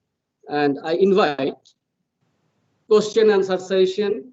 And before that question answer session, again, I'd request all the speakers to speak very briefly, maybe a minute or so, the exact keywords where we have heard of you. Again, exact keywords where we can discuss, give more emphasis, maybe 1 or 2 key points you may please offer. So we start with our Fukan sir.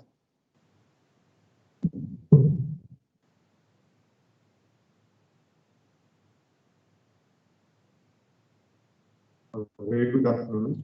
Actually, I captured their presentation on one of the key focus program areas. So I did not mention, but there are many scope of association. So I just focused on one of them, and that too I focused on 4 sources of wastewater, where exactly the thing can be in. So my area again, I bring the focus back to wastewater treatment to start with. But this is not the only one. Once we start one project, parallelly many projects can start. So that is it. Thank you, sir. Next, I request Indrajit Barua sir.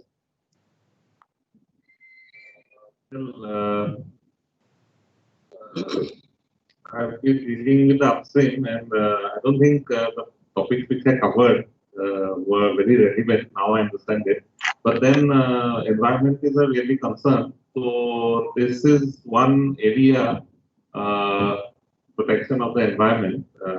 We seem to be somehow as we look at it, we seem to be lagging a little behind the international standards. So maybe on this aspect, if we could have a lot of interaction with you all post drilling, post seismic, that would be possibly a major area where we could work together.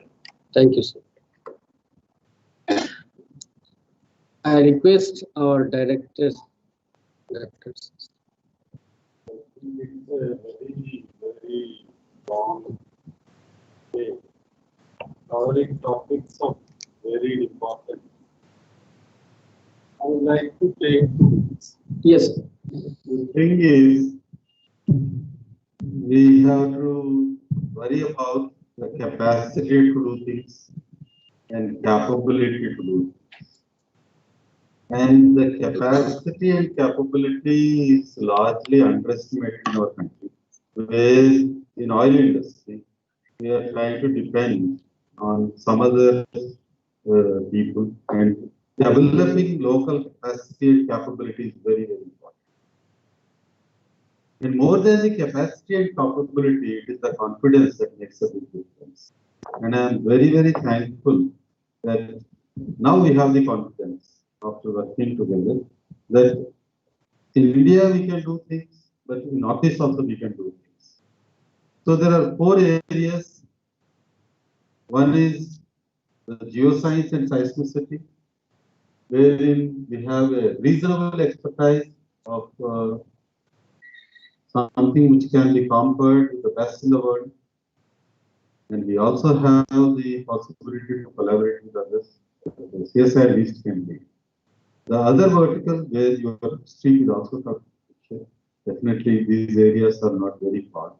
The second area, which is of strategic importance, is petrochemicals and smart materials, polymers. And how do we have a sustainable chemical industry? There is a huge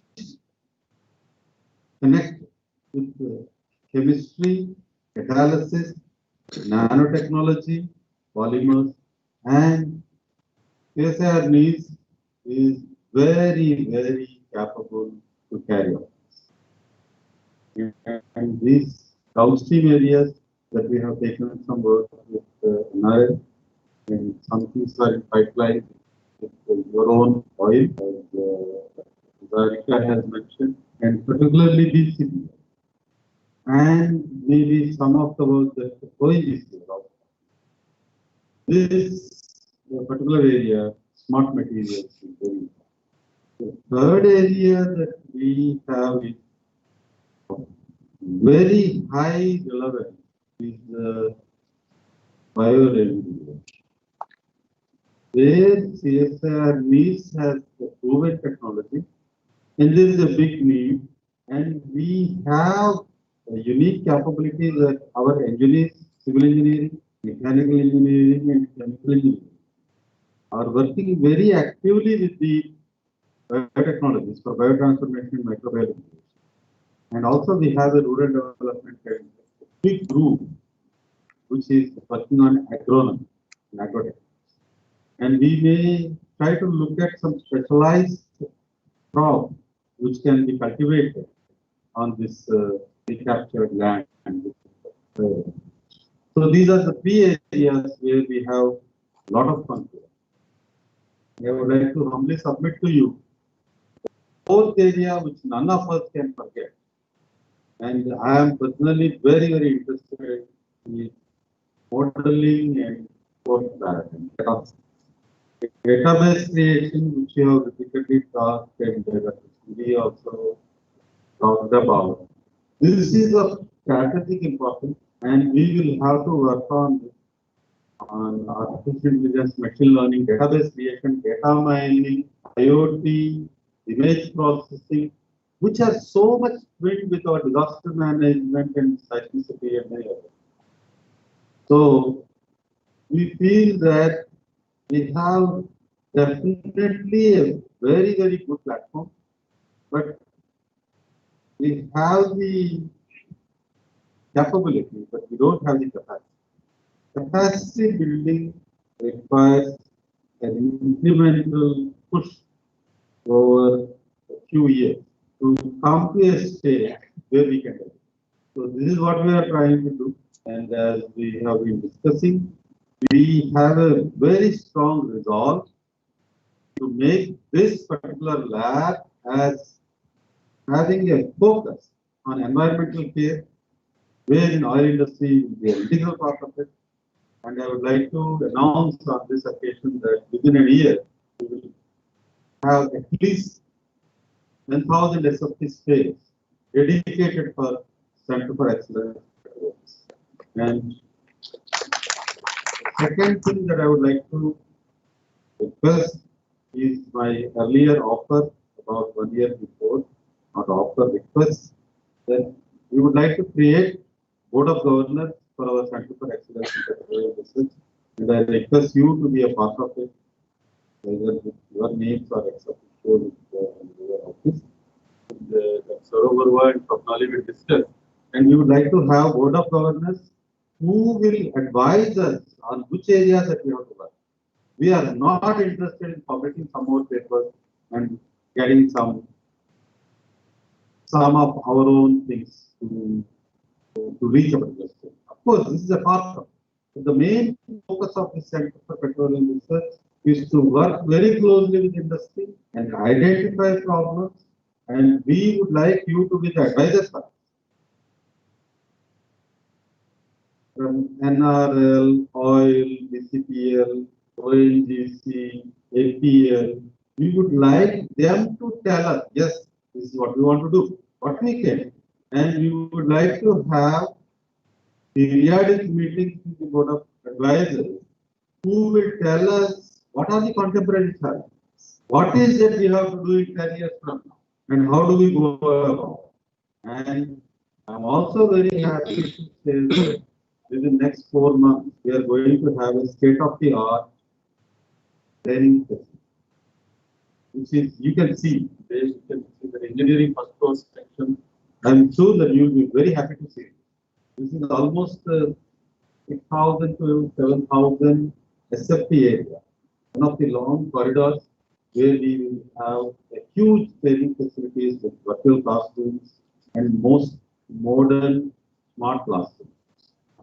So we would like you to come with us and see that CSIR needs as your own institute belonging to Northeast, and Jorhat is probably strategically a very important place. I would like to have 5 board of advisors from our industry and all our CSIR directors, like our Dr. Anjan Ray from IIT Dehradun, IICT and NCL Director of Inspector, and Rakesh Kumar from Navy. We also have a lab called SCATS in New Delhi, which will be evaluating what are the market evaluation. Dr. Anjana Agarwal was very busy coordinating IAS. Their lab also will be involved. So we will have 5 board of advisors from the industry and 5 from CSIR. And we are going to create a platform. And I would like you to guide us, help us to make it as one of the best centers for excellence to work for the petroleum industry, so that in a decade from now, we can definitely make a world-class center which will work on the immediate term, mid-term, and long-term problems of the petroleum industry in its full range. Thank you, sir. So I request Dr. Jugal Hajoga, please. Very Thank you. As I have been explained during my presentation.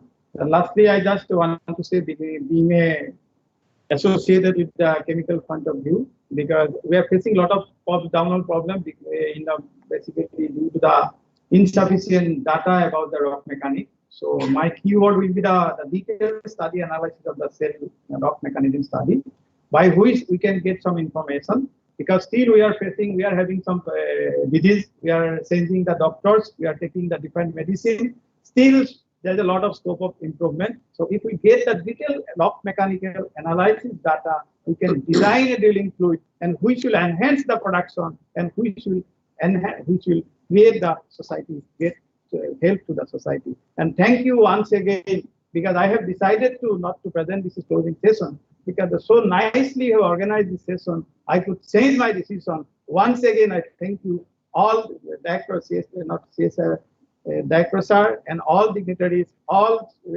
scientists, and all research workers. Thank you once again. Thank you, Dr. Hajarika. There is Mr. Buragohai with us, Dr. Buragohai. Would you please like to take this 1 minute? Thank you for inviting us, Director Sir, and all present dignitaries and all research scholars. So as I already said, so this is a very good platform. So this is a very good interaction. With this interaction, we hope we go forward for to solve the problems which we are facing now. So as I already said, so thank you very much, sir. Thank you. So as you have heard, the experts and the doyens of industries about the key points what they have already addressed and what they have summarized right now in a minute. So now I invite questions from our scientists and researchers and students. If you have any queries, you may please put forward.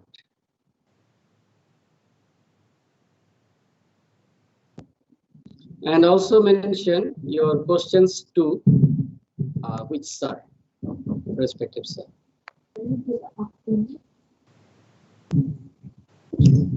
Very good afternoon. I have a very general question. So with all the developments taking place with the petroleum extraction, what are the basic initial initiatives that an industry or an institute should take in concern with its effect to the environment as well as also to its sustainability? So it's a very general question to any of the speakers. Well, I request Manta sir.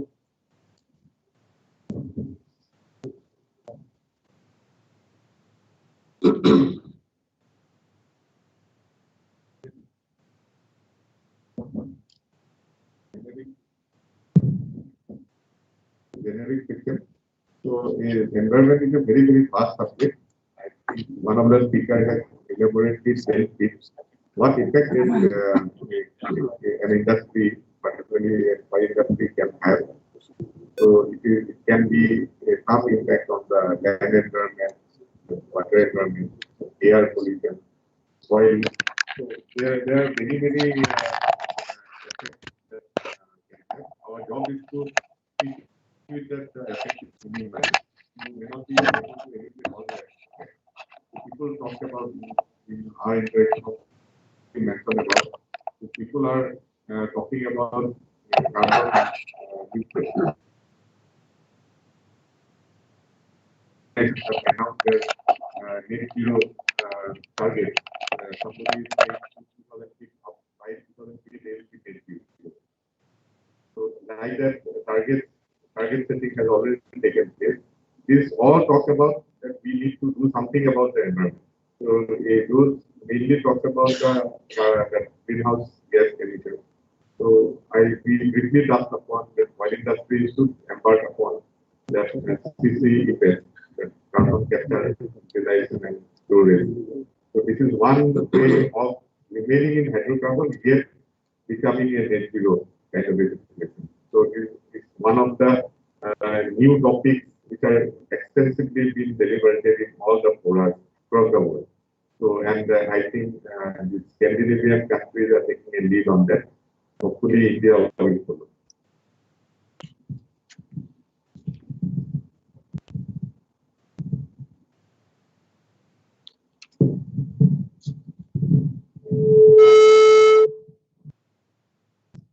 Very good afternoon.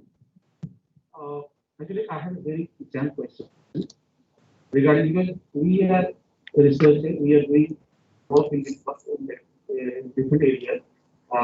So I want to know from the industry that what are their gaps, which we can if we know the gaps, then we are not having the gaps that what industry is facing exactly.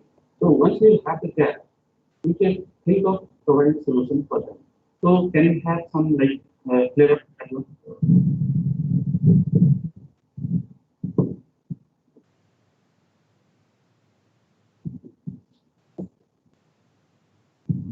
Actually, as I understand it, most of the presentations they have in some way or the other covered the gaps, elaborated on the gaps. Maybe it was not very structured way, but then they are gaps.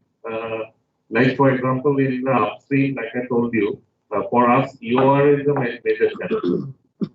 So any technique which could enhance the recovery of the oil at a much lower cost would be very beneficial. And that on that, though we have industry has its own research institutes, but they are so operationally oriented that they are not being able to bring about those sort of changes or those innovations. So it will definitely require agencies like yours or laboratories like yours will come up with that thing. But of course, you need a lot of interaction with us, possibly to come up with the way forward or the right direction. And then pipeline corrosion is another thing. Flow improvers are another thing. So then, like Dr. Hadalka had also mentioned, the mud part of it. So all these are areas.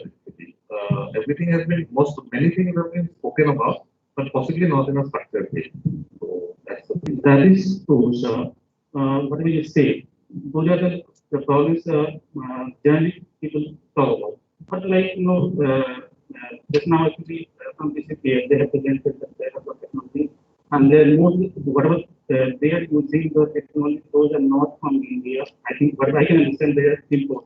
The technology going on, but we can also support them. From suppose like can analyze from the safety also upstream regulated downstream. So in downstream there's lots of opportunity and challenges.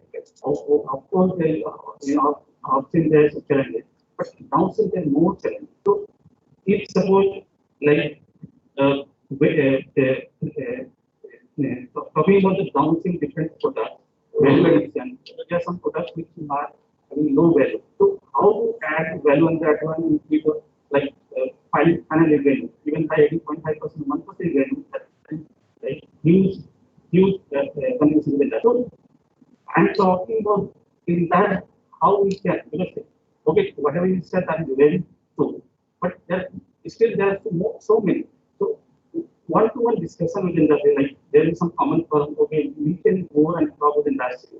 That there they can say we can also put the knowledge from our side, and if you do brainstorming, so doing brainstorming, you might get a better solution, better. Like we can understand more like the problems in it very deeply, and we can give better solution from our side also. So how we can like move forward for it. Yeah, I think I'm talking for everyone. This question for everyone. Just one more line before someone else takes over. I think Dr. Sastry has elaborated on that already. He is going to, you all are only going to create a platform and which will give an opportunity. The opportunity is always the last step has never been done actually. We talk about collaborations and things like that. We come to meetings like this and then just forget about it.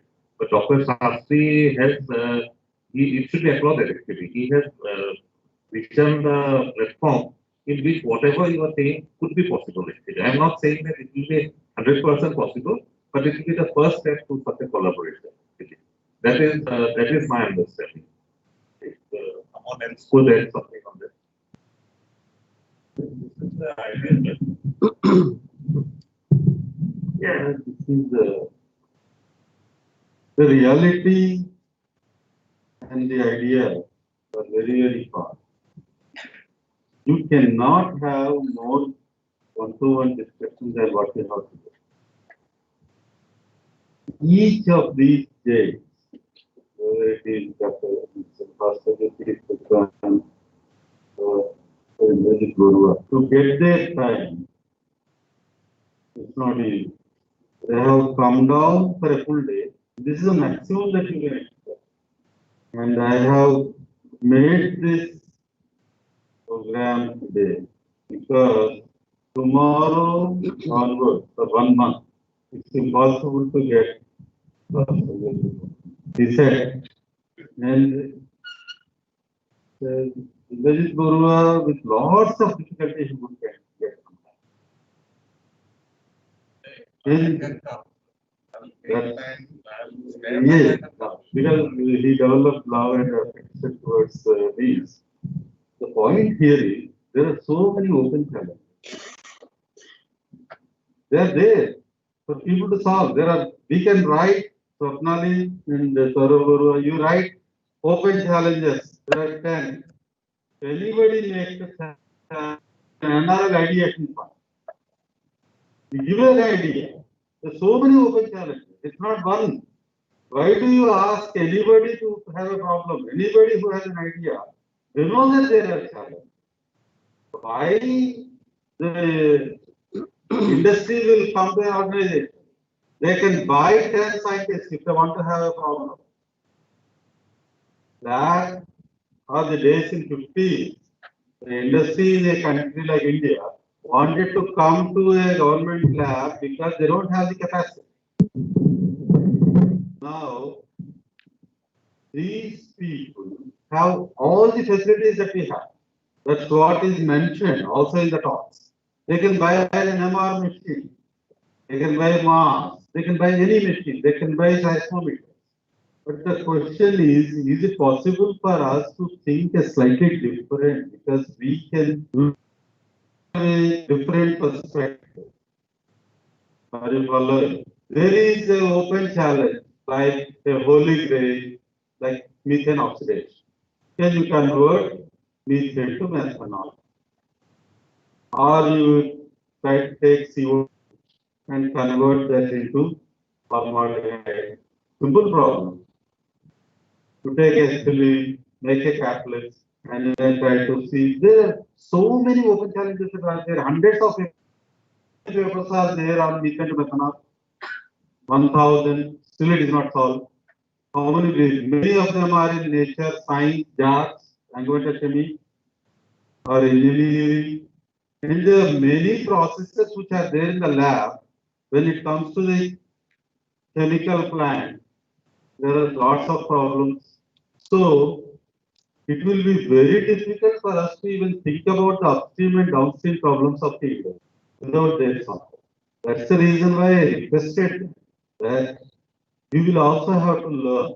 When we go to a particular place, the gigantic infrastructures that they create are often taking them away to a different space which is away from research. This is what also I have. And we are also going to research and then we are away from the problems. So if we come together with a commitment, पहले तो थोड़ा engagement करके marriage करना, इसके बाद life will start. So the marriage between industry and academia is important. So these are the negotiations, and we are having some proposals. And once this happens, then the life will start. So it's not one or two or three challenges. Getting a challenge itself is a challenge, right? Esther asked about environment. Well, then thinking about it. Okay, environment. You ask so many questions, fine. But you try to take one particular area and try to get a solution. It may take 10 years. It may take 15 years. It may take 20 years. So researchers would like to have their lifetime as 5 years. One PhD student joins, and our problem will start with their problems. They want to get a paper, they want to get a PhD, they want to get married, they want to get a job, they want to get something. So our research is mostly towards that. But whereas in industry, 100 people will work for one problem. And here one scientist will work for 100 problems. So we have to learn from both these worlds. And it's very clear. I'm not saying that industry is great or academia is great. Academia, we have a complete freedom luxury to think in whatever ways that we want to think. This is a good thing. But whereas in industry, you will have to focus. Everything is accounted. You will have to tell exactly what will you do in 1 month, 2 months, 6 months, and deliver. That's it. So they don't have much freedom after the planning it. Is it correct or not? There is absolutely no way you cannot deviate this way and that way. So in research, you plan something and your deviation will start. What? Gokulda. No plan also. Plan is there. So sometimes there is a plan. And then we will have to do. But we are all excited about very, very diverse. So now the question, we have to have a strong resolve that we will have a platform and work. Industry should know how to work with academia, and academia should know how to work with industry. And I would like to tell you, don't record this. I would like to tell you that CSIR is much better than any academic because we have a strong culture of delivering. We have a strong culture of evaluating. We have a research planning and business development. And we have a clear idea of what is a TRL. We have a clear idea of what is IPR. We have an IP, intellectual property right, and how to maintain the confidentiality. And still, it is possible that all of us to come back and work on a given problem. It's very different from a university or IA. So, although it's an academic with large number of PhDs, we definitely have a clear edge over others as an organization. Structured like. So this Center for Excellence Equities, advised by the industry, as well as the CSR, and then periodically as we look about how do we target the focus areas, we will definitely come up with your problem. Don't ask for problem. Create a problem. This is very important, right? Look for problems. There are so many problems. Okay. Industry need not tell us what are the problems. You have to go to the industry and then they will come. I will tell you 100 problems, or 20 problems, or 10 problems. You will have to find out what problems that we can solve. These are all there. Some are open problems. Right? Ms. Barwal said, we are having so much of film waste, only 40% we are recovering, right? And he, one side, he also mentioned that how many different ways in which this wastage is there. Recover is difficult. So each of them can be a problem. And if you work in any direction and get some incremental improvement, that will bring some. Second point, I think you want a platform. That platform can be created from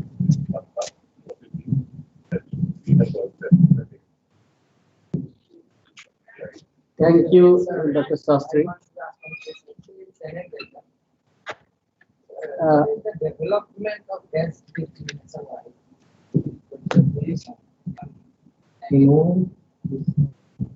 gas grid was very important.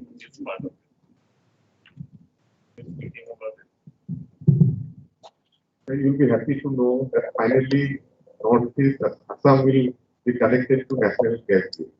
The problem is like that.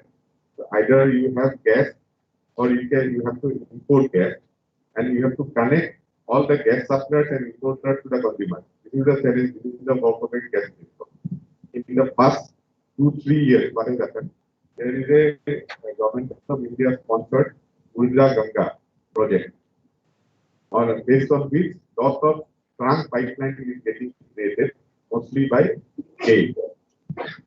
Earlier it was called Gas Authority of India Limited. It is no longer called that because we have diversified into some petrochemical areas also. So it is a GAIL India. So GAIL India is executing those projects. One of such projects is coming right up to Guwahati.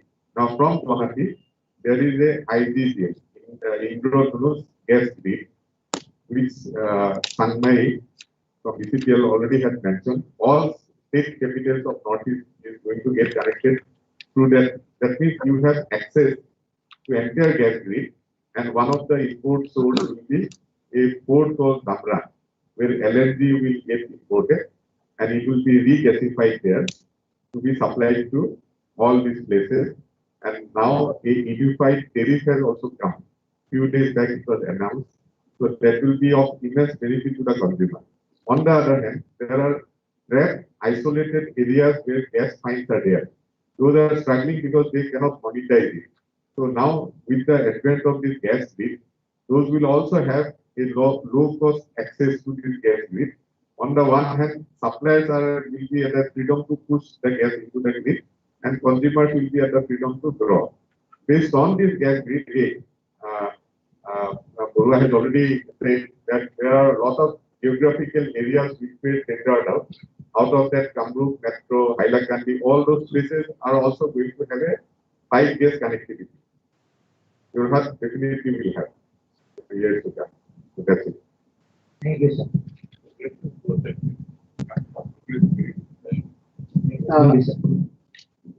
Good afternoon, sir. Sir, I have a question for Sri Bhaskar Sukunja.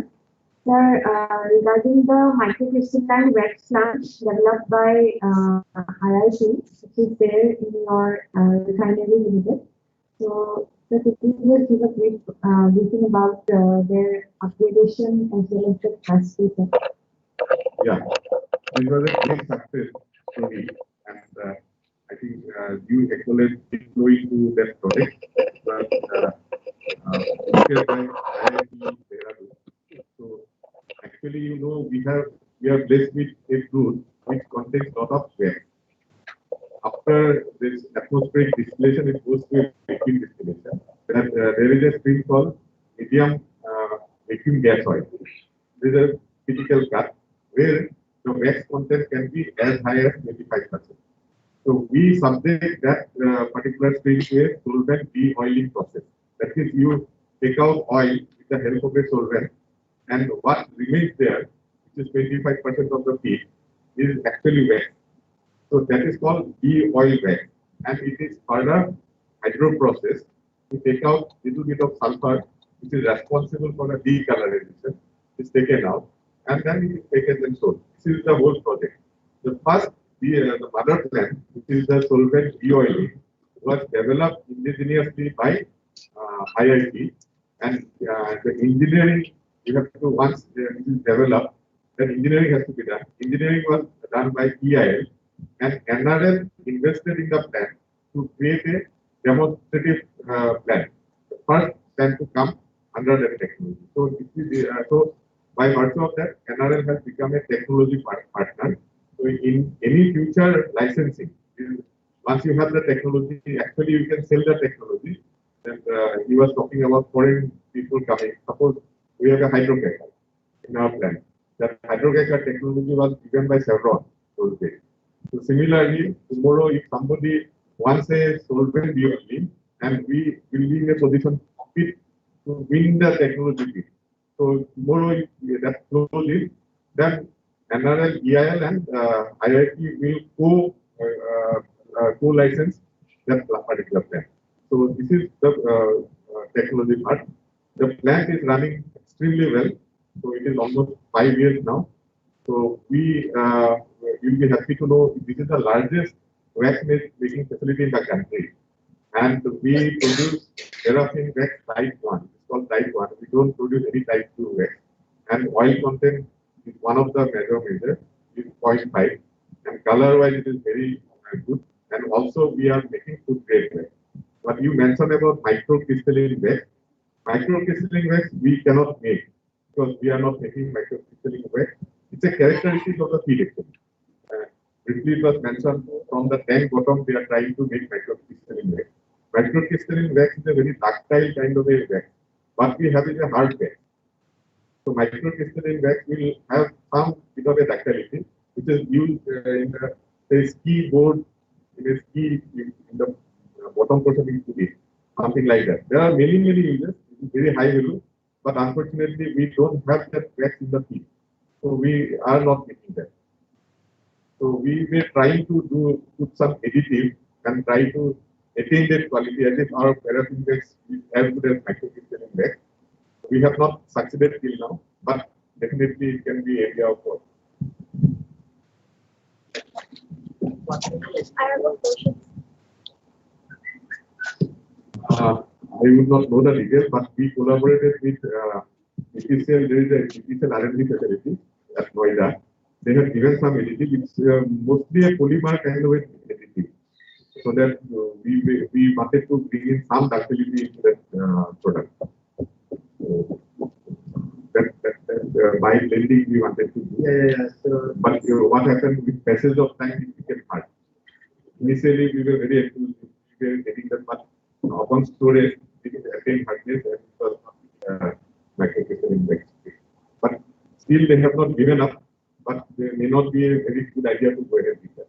As of now, that's what we feel.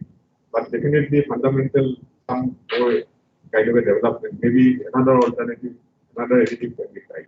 So yeah, that's why I'm asking if it is possible to have that part in box, so we can Definitely. So use for value research purpose. Yeah. It's a use value addition. Okay. We are selling our paraffin wax at an average price of around 70 to 80 rupees. We can upgrade to a microcrystalline wax. Even the lowest variety will face 1,20,000. So that kind of delta is there. So it's a very good. And India only imports microcrystalline wax. There are a lot of uses for that. As I know that during the PhD time in Petroleum, there was a estimating unit for sulfur distillation unit. SCD, sulfur distillation. Big Boy wanted to implement it. Actually, So the borrowed technology from a pharmaceutical industry did not work for some. Thank you. So I have a question to Sir, in Sulisa's presentation, I have seen the new technologies adopted is one of the matter is tomography, passive seismic tomography. I would like to know whether oil is also using this method, and if they're using up to what level the well has gone after using this method. Conventionally, the well goes up to 1 to 2 kilometer range. So after using this method, how far we can go? We haven't, as of now, implemented it. It is in the pipeline. We will definitely go ahead with the technology, but not my area. But then still, you refer to kilometer. You mean planning of the well? Yeah, how deep the well goes? I mean, You after mean using for exploration well. The exploration well will not depend upon the technology, Yes, passive for seismic technology. I mean, the development wells, like when we go for the planning, it will go up to a certain level. So it usually goes up to 1 to 2 kilometers there. You mean the resolution of the passive seismic Yes, topography? yes. Passive seismic topography resolution, I don't think I'll be able to tell you, but it is a replacement of seismic only, that's sort of a thing. It's passive seismic, not active seismic. You do not generate the sound wave. Yes. It is the in-wave sound wave or the earthquake wave. So that should actually, because the source would be very deep. So there should not be any, I think, sort of cutoff for the depth. I don't think sir. so. Actually, we had a meeting last year on this, and we have expertise also on this. Okay. And we had a meeting with All India last year on this unconventional seismic methods of exploration. But It didn't take off. yeah, It did not take but off. now Okay, I will definitely follow up on that. I know that it is in the pipeline. People are thinking about it, but what progress has been made and on the technology, I'm not very aware. Like I was telling someone, though I was a geologist once upon a time, but I've become a bureaucrat now. So I'm far removed from all the technical things. So I'll definitely come back to you on this.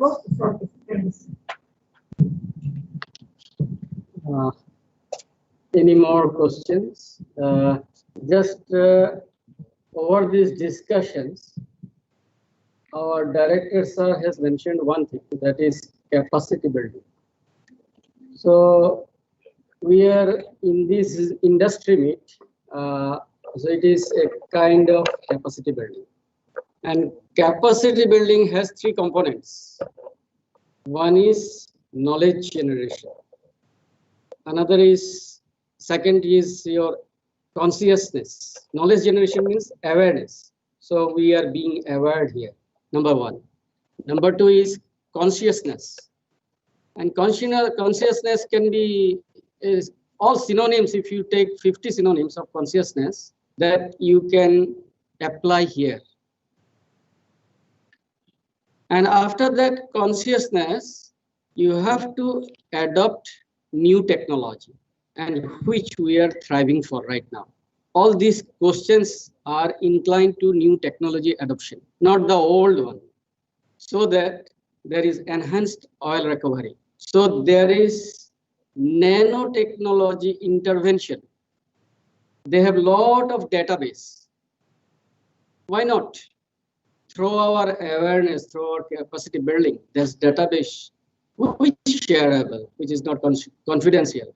Our AI ML team, they can apply IoT to infer some of the design for smart chemicals.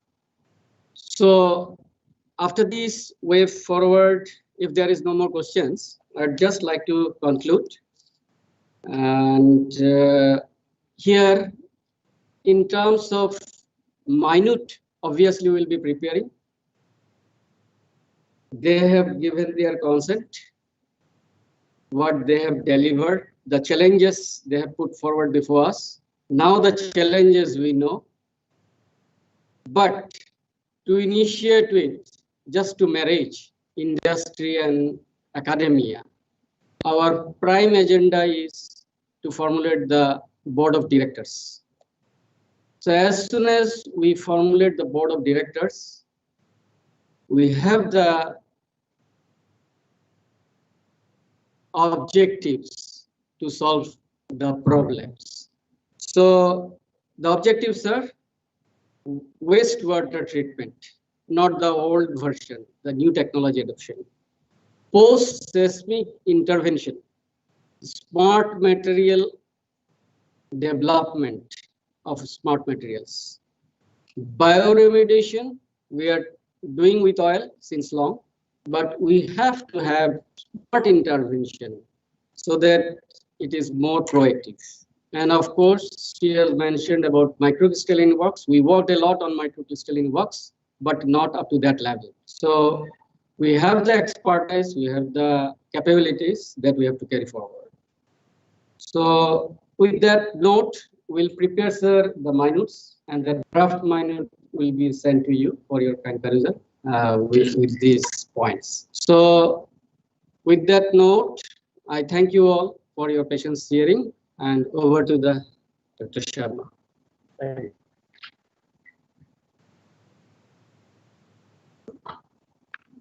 Thank you, Dr. Saurabh Barua, sir, and Dr. Shastri, Dr. Fukan, Dr. Hazarika, and Dr. Barua for enlightening the session by addressing the questions in a very elaborate way. So now we have come to the end of today's session. I would like to request Dr. Sangeeta Sharma, Senior Scientist, CSR NIST, to give the vote of thanks. Thank you.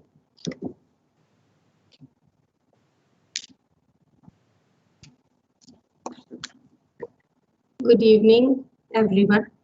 Honorable dignitaries of today's meeting, recent trends in petroleum technology, Director CSR NIST Jorhat, heads of division, senior scientists, staff of CSR NIST research scholars, and friends. Today, it gives me immense pleasure to offer the vote of thanks on behalf of CSR NIST Jorhat. At the onset, I offer sincere thanks to Dr. S. Chandrasekhar, Director, CSIR, IICT, and NCL for gracing the occasion with the opening remarks. We offer our sincere gratitude to our honored guest who has traveled such long distances in the midst of pandemic to encourage us in our effort to carry this new venture into the light of new horizon. Thanks to Sri Bhaskar Jyoti Fukan, Technical Director, NRL, Sri Puneet Suri, Executive Director, ONGCL, Sinamara, Sri Indrajit Borwa, Executive Director, Oil Duliajan, Dr. Jugal Hajarika, DGM Chemical, Oil Duliajan, and also Dr. Gautam Buragahai, Oil Duliajan. Thank you, everyone. We offer our gratefulness to all the online speakers, Dr. Anjan Ray, Director, CSIR, IIP Dehradun, Shri Pranjal Sangmai, GM Production, BCPL Dibrugarh, Dr. Rakesh Kumar, Director, CSIR, Neri Nagpur, Shri PLN Raju, Director, NISEC Meghalaya, of today's event who has given the valuable time and has added feather to our knowledge on different aspects of oil and gas sector. A special thanks goes to our director, Dr. G.N. Sastry sir, for his mentorship and untiring effort day and night to make this dream come true. Thanks to Dr. Saurabh Barua, Chief Scientist, for his constant encouragement. We express our heartfelt thanks to our head of divisions, guests, and the staff members of CSIR NIS Jorhat for accepting our invitation to be among us today and gracing this occasion. A special thanks goes to our coordinator of today's function, who is the main connecting bridge between the industry and CSIR NIS Jorhat, Dr. Sapnali Hajarika. We thank everyone who is directly and indirectly associated with today's function to make this event a grand success. Thank you. I end here today with let's join hands together and carry forward this new venture into this new horizon. Thank you.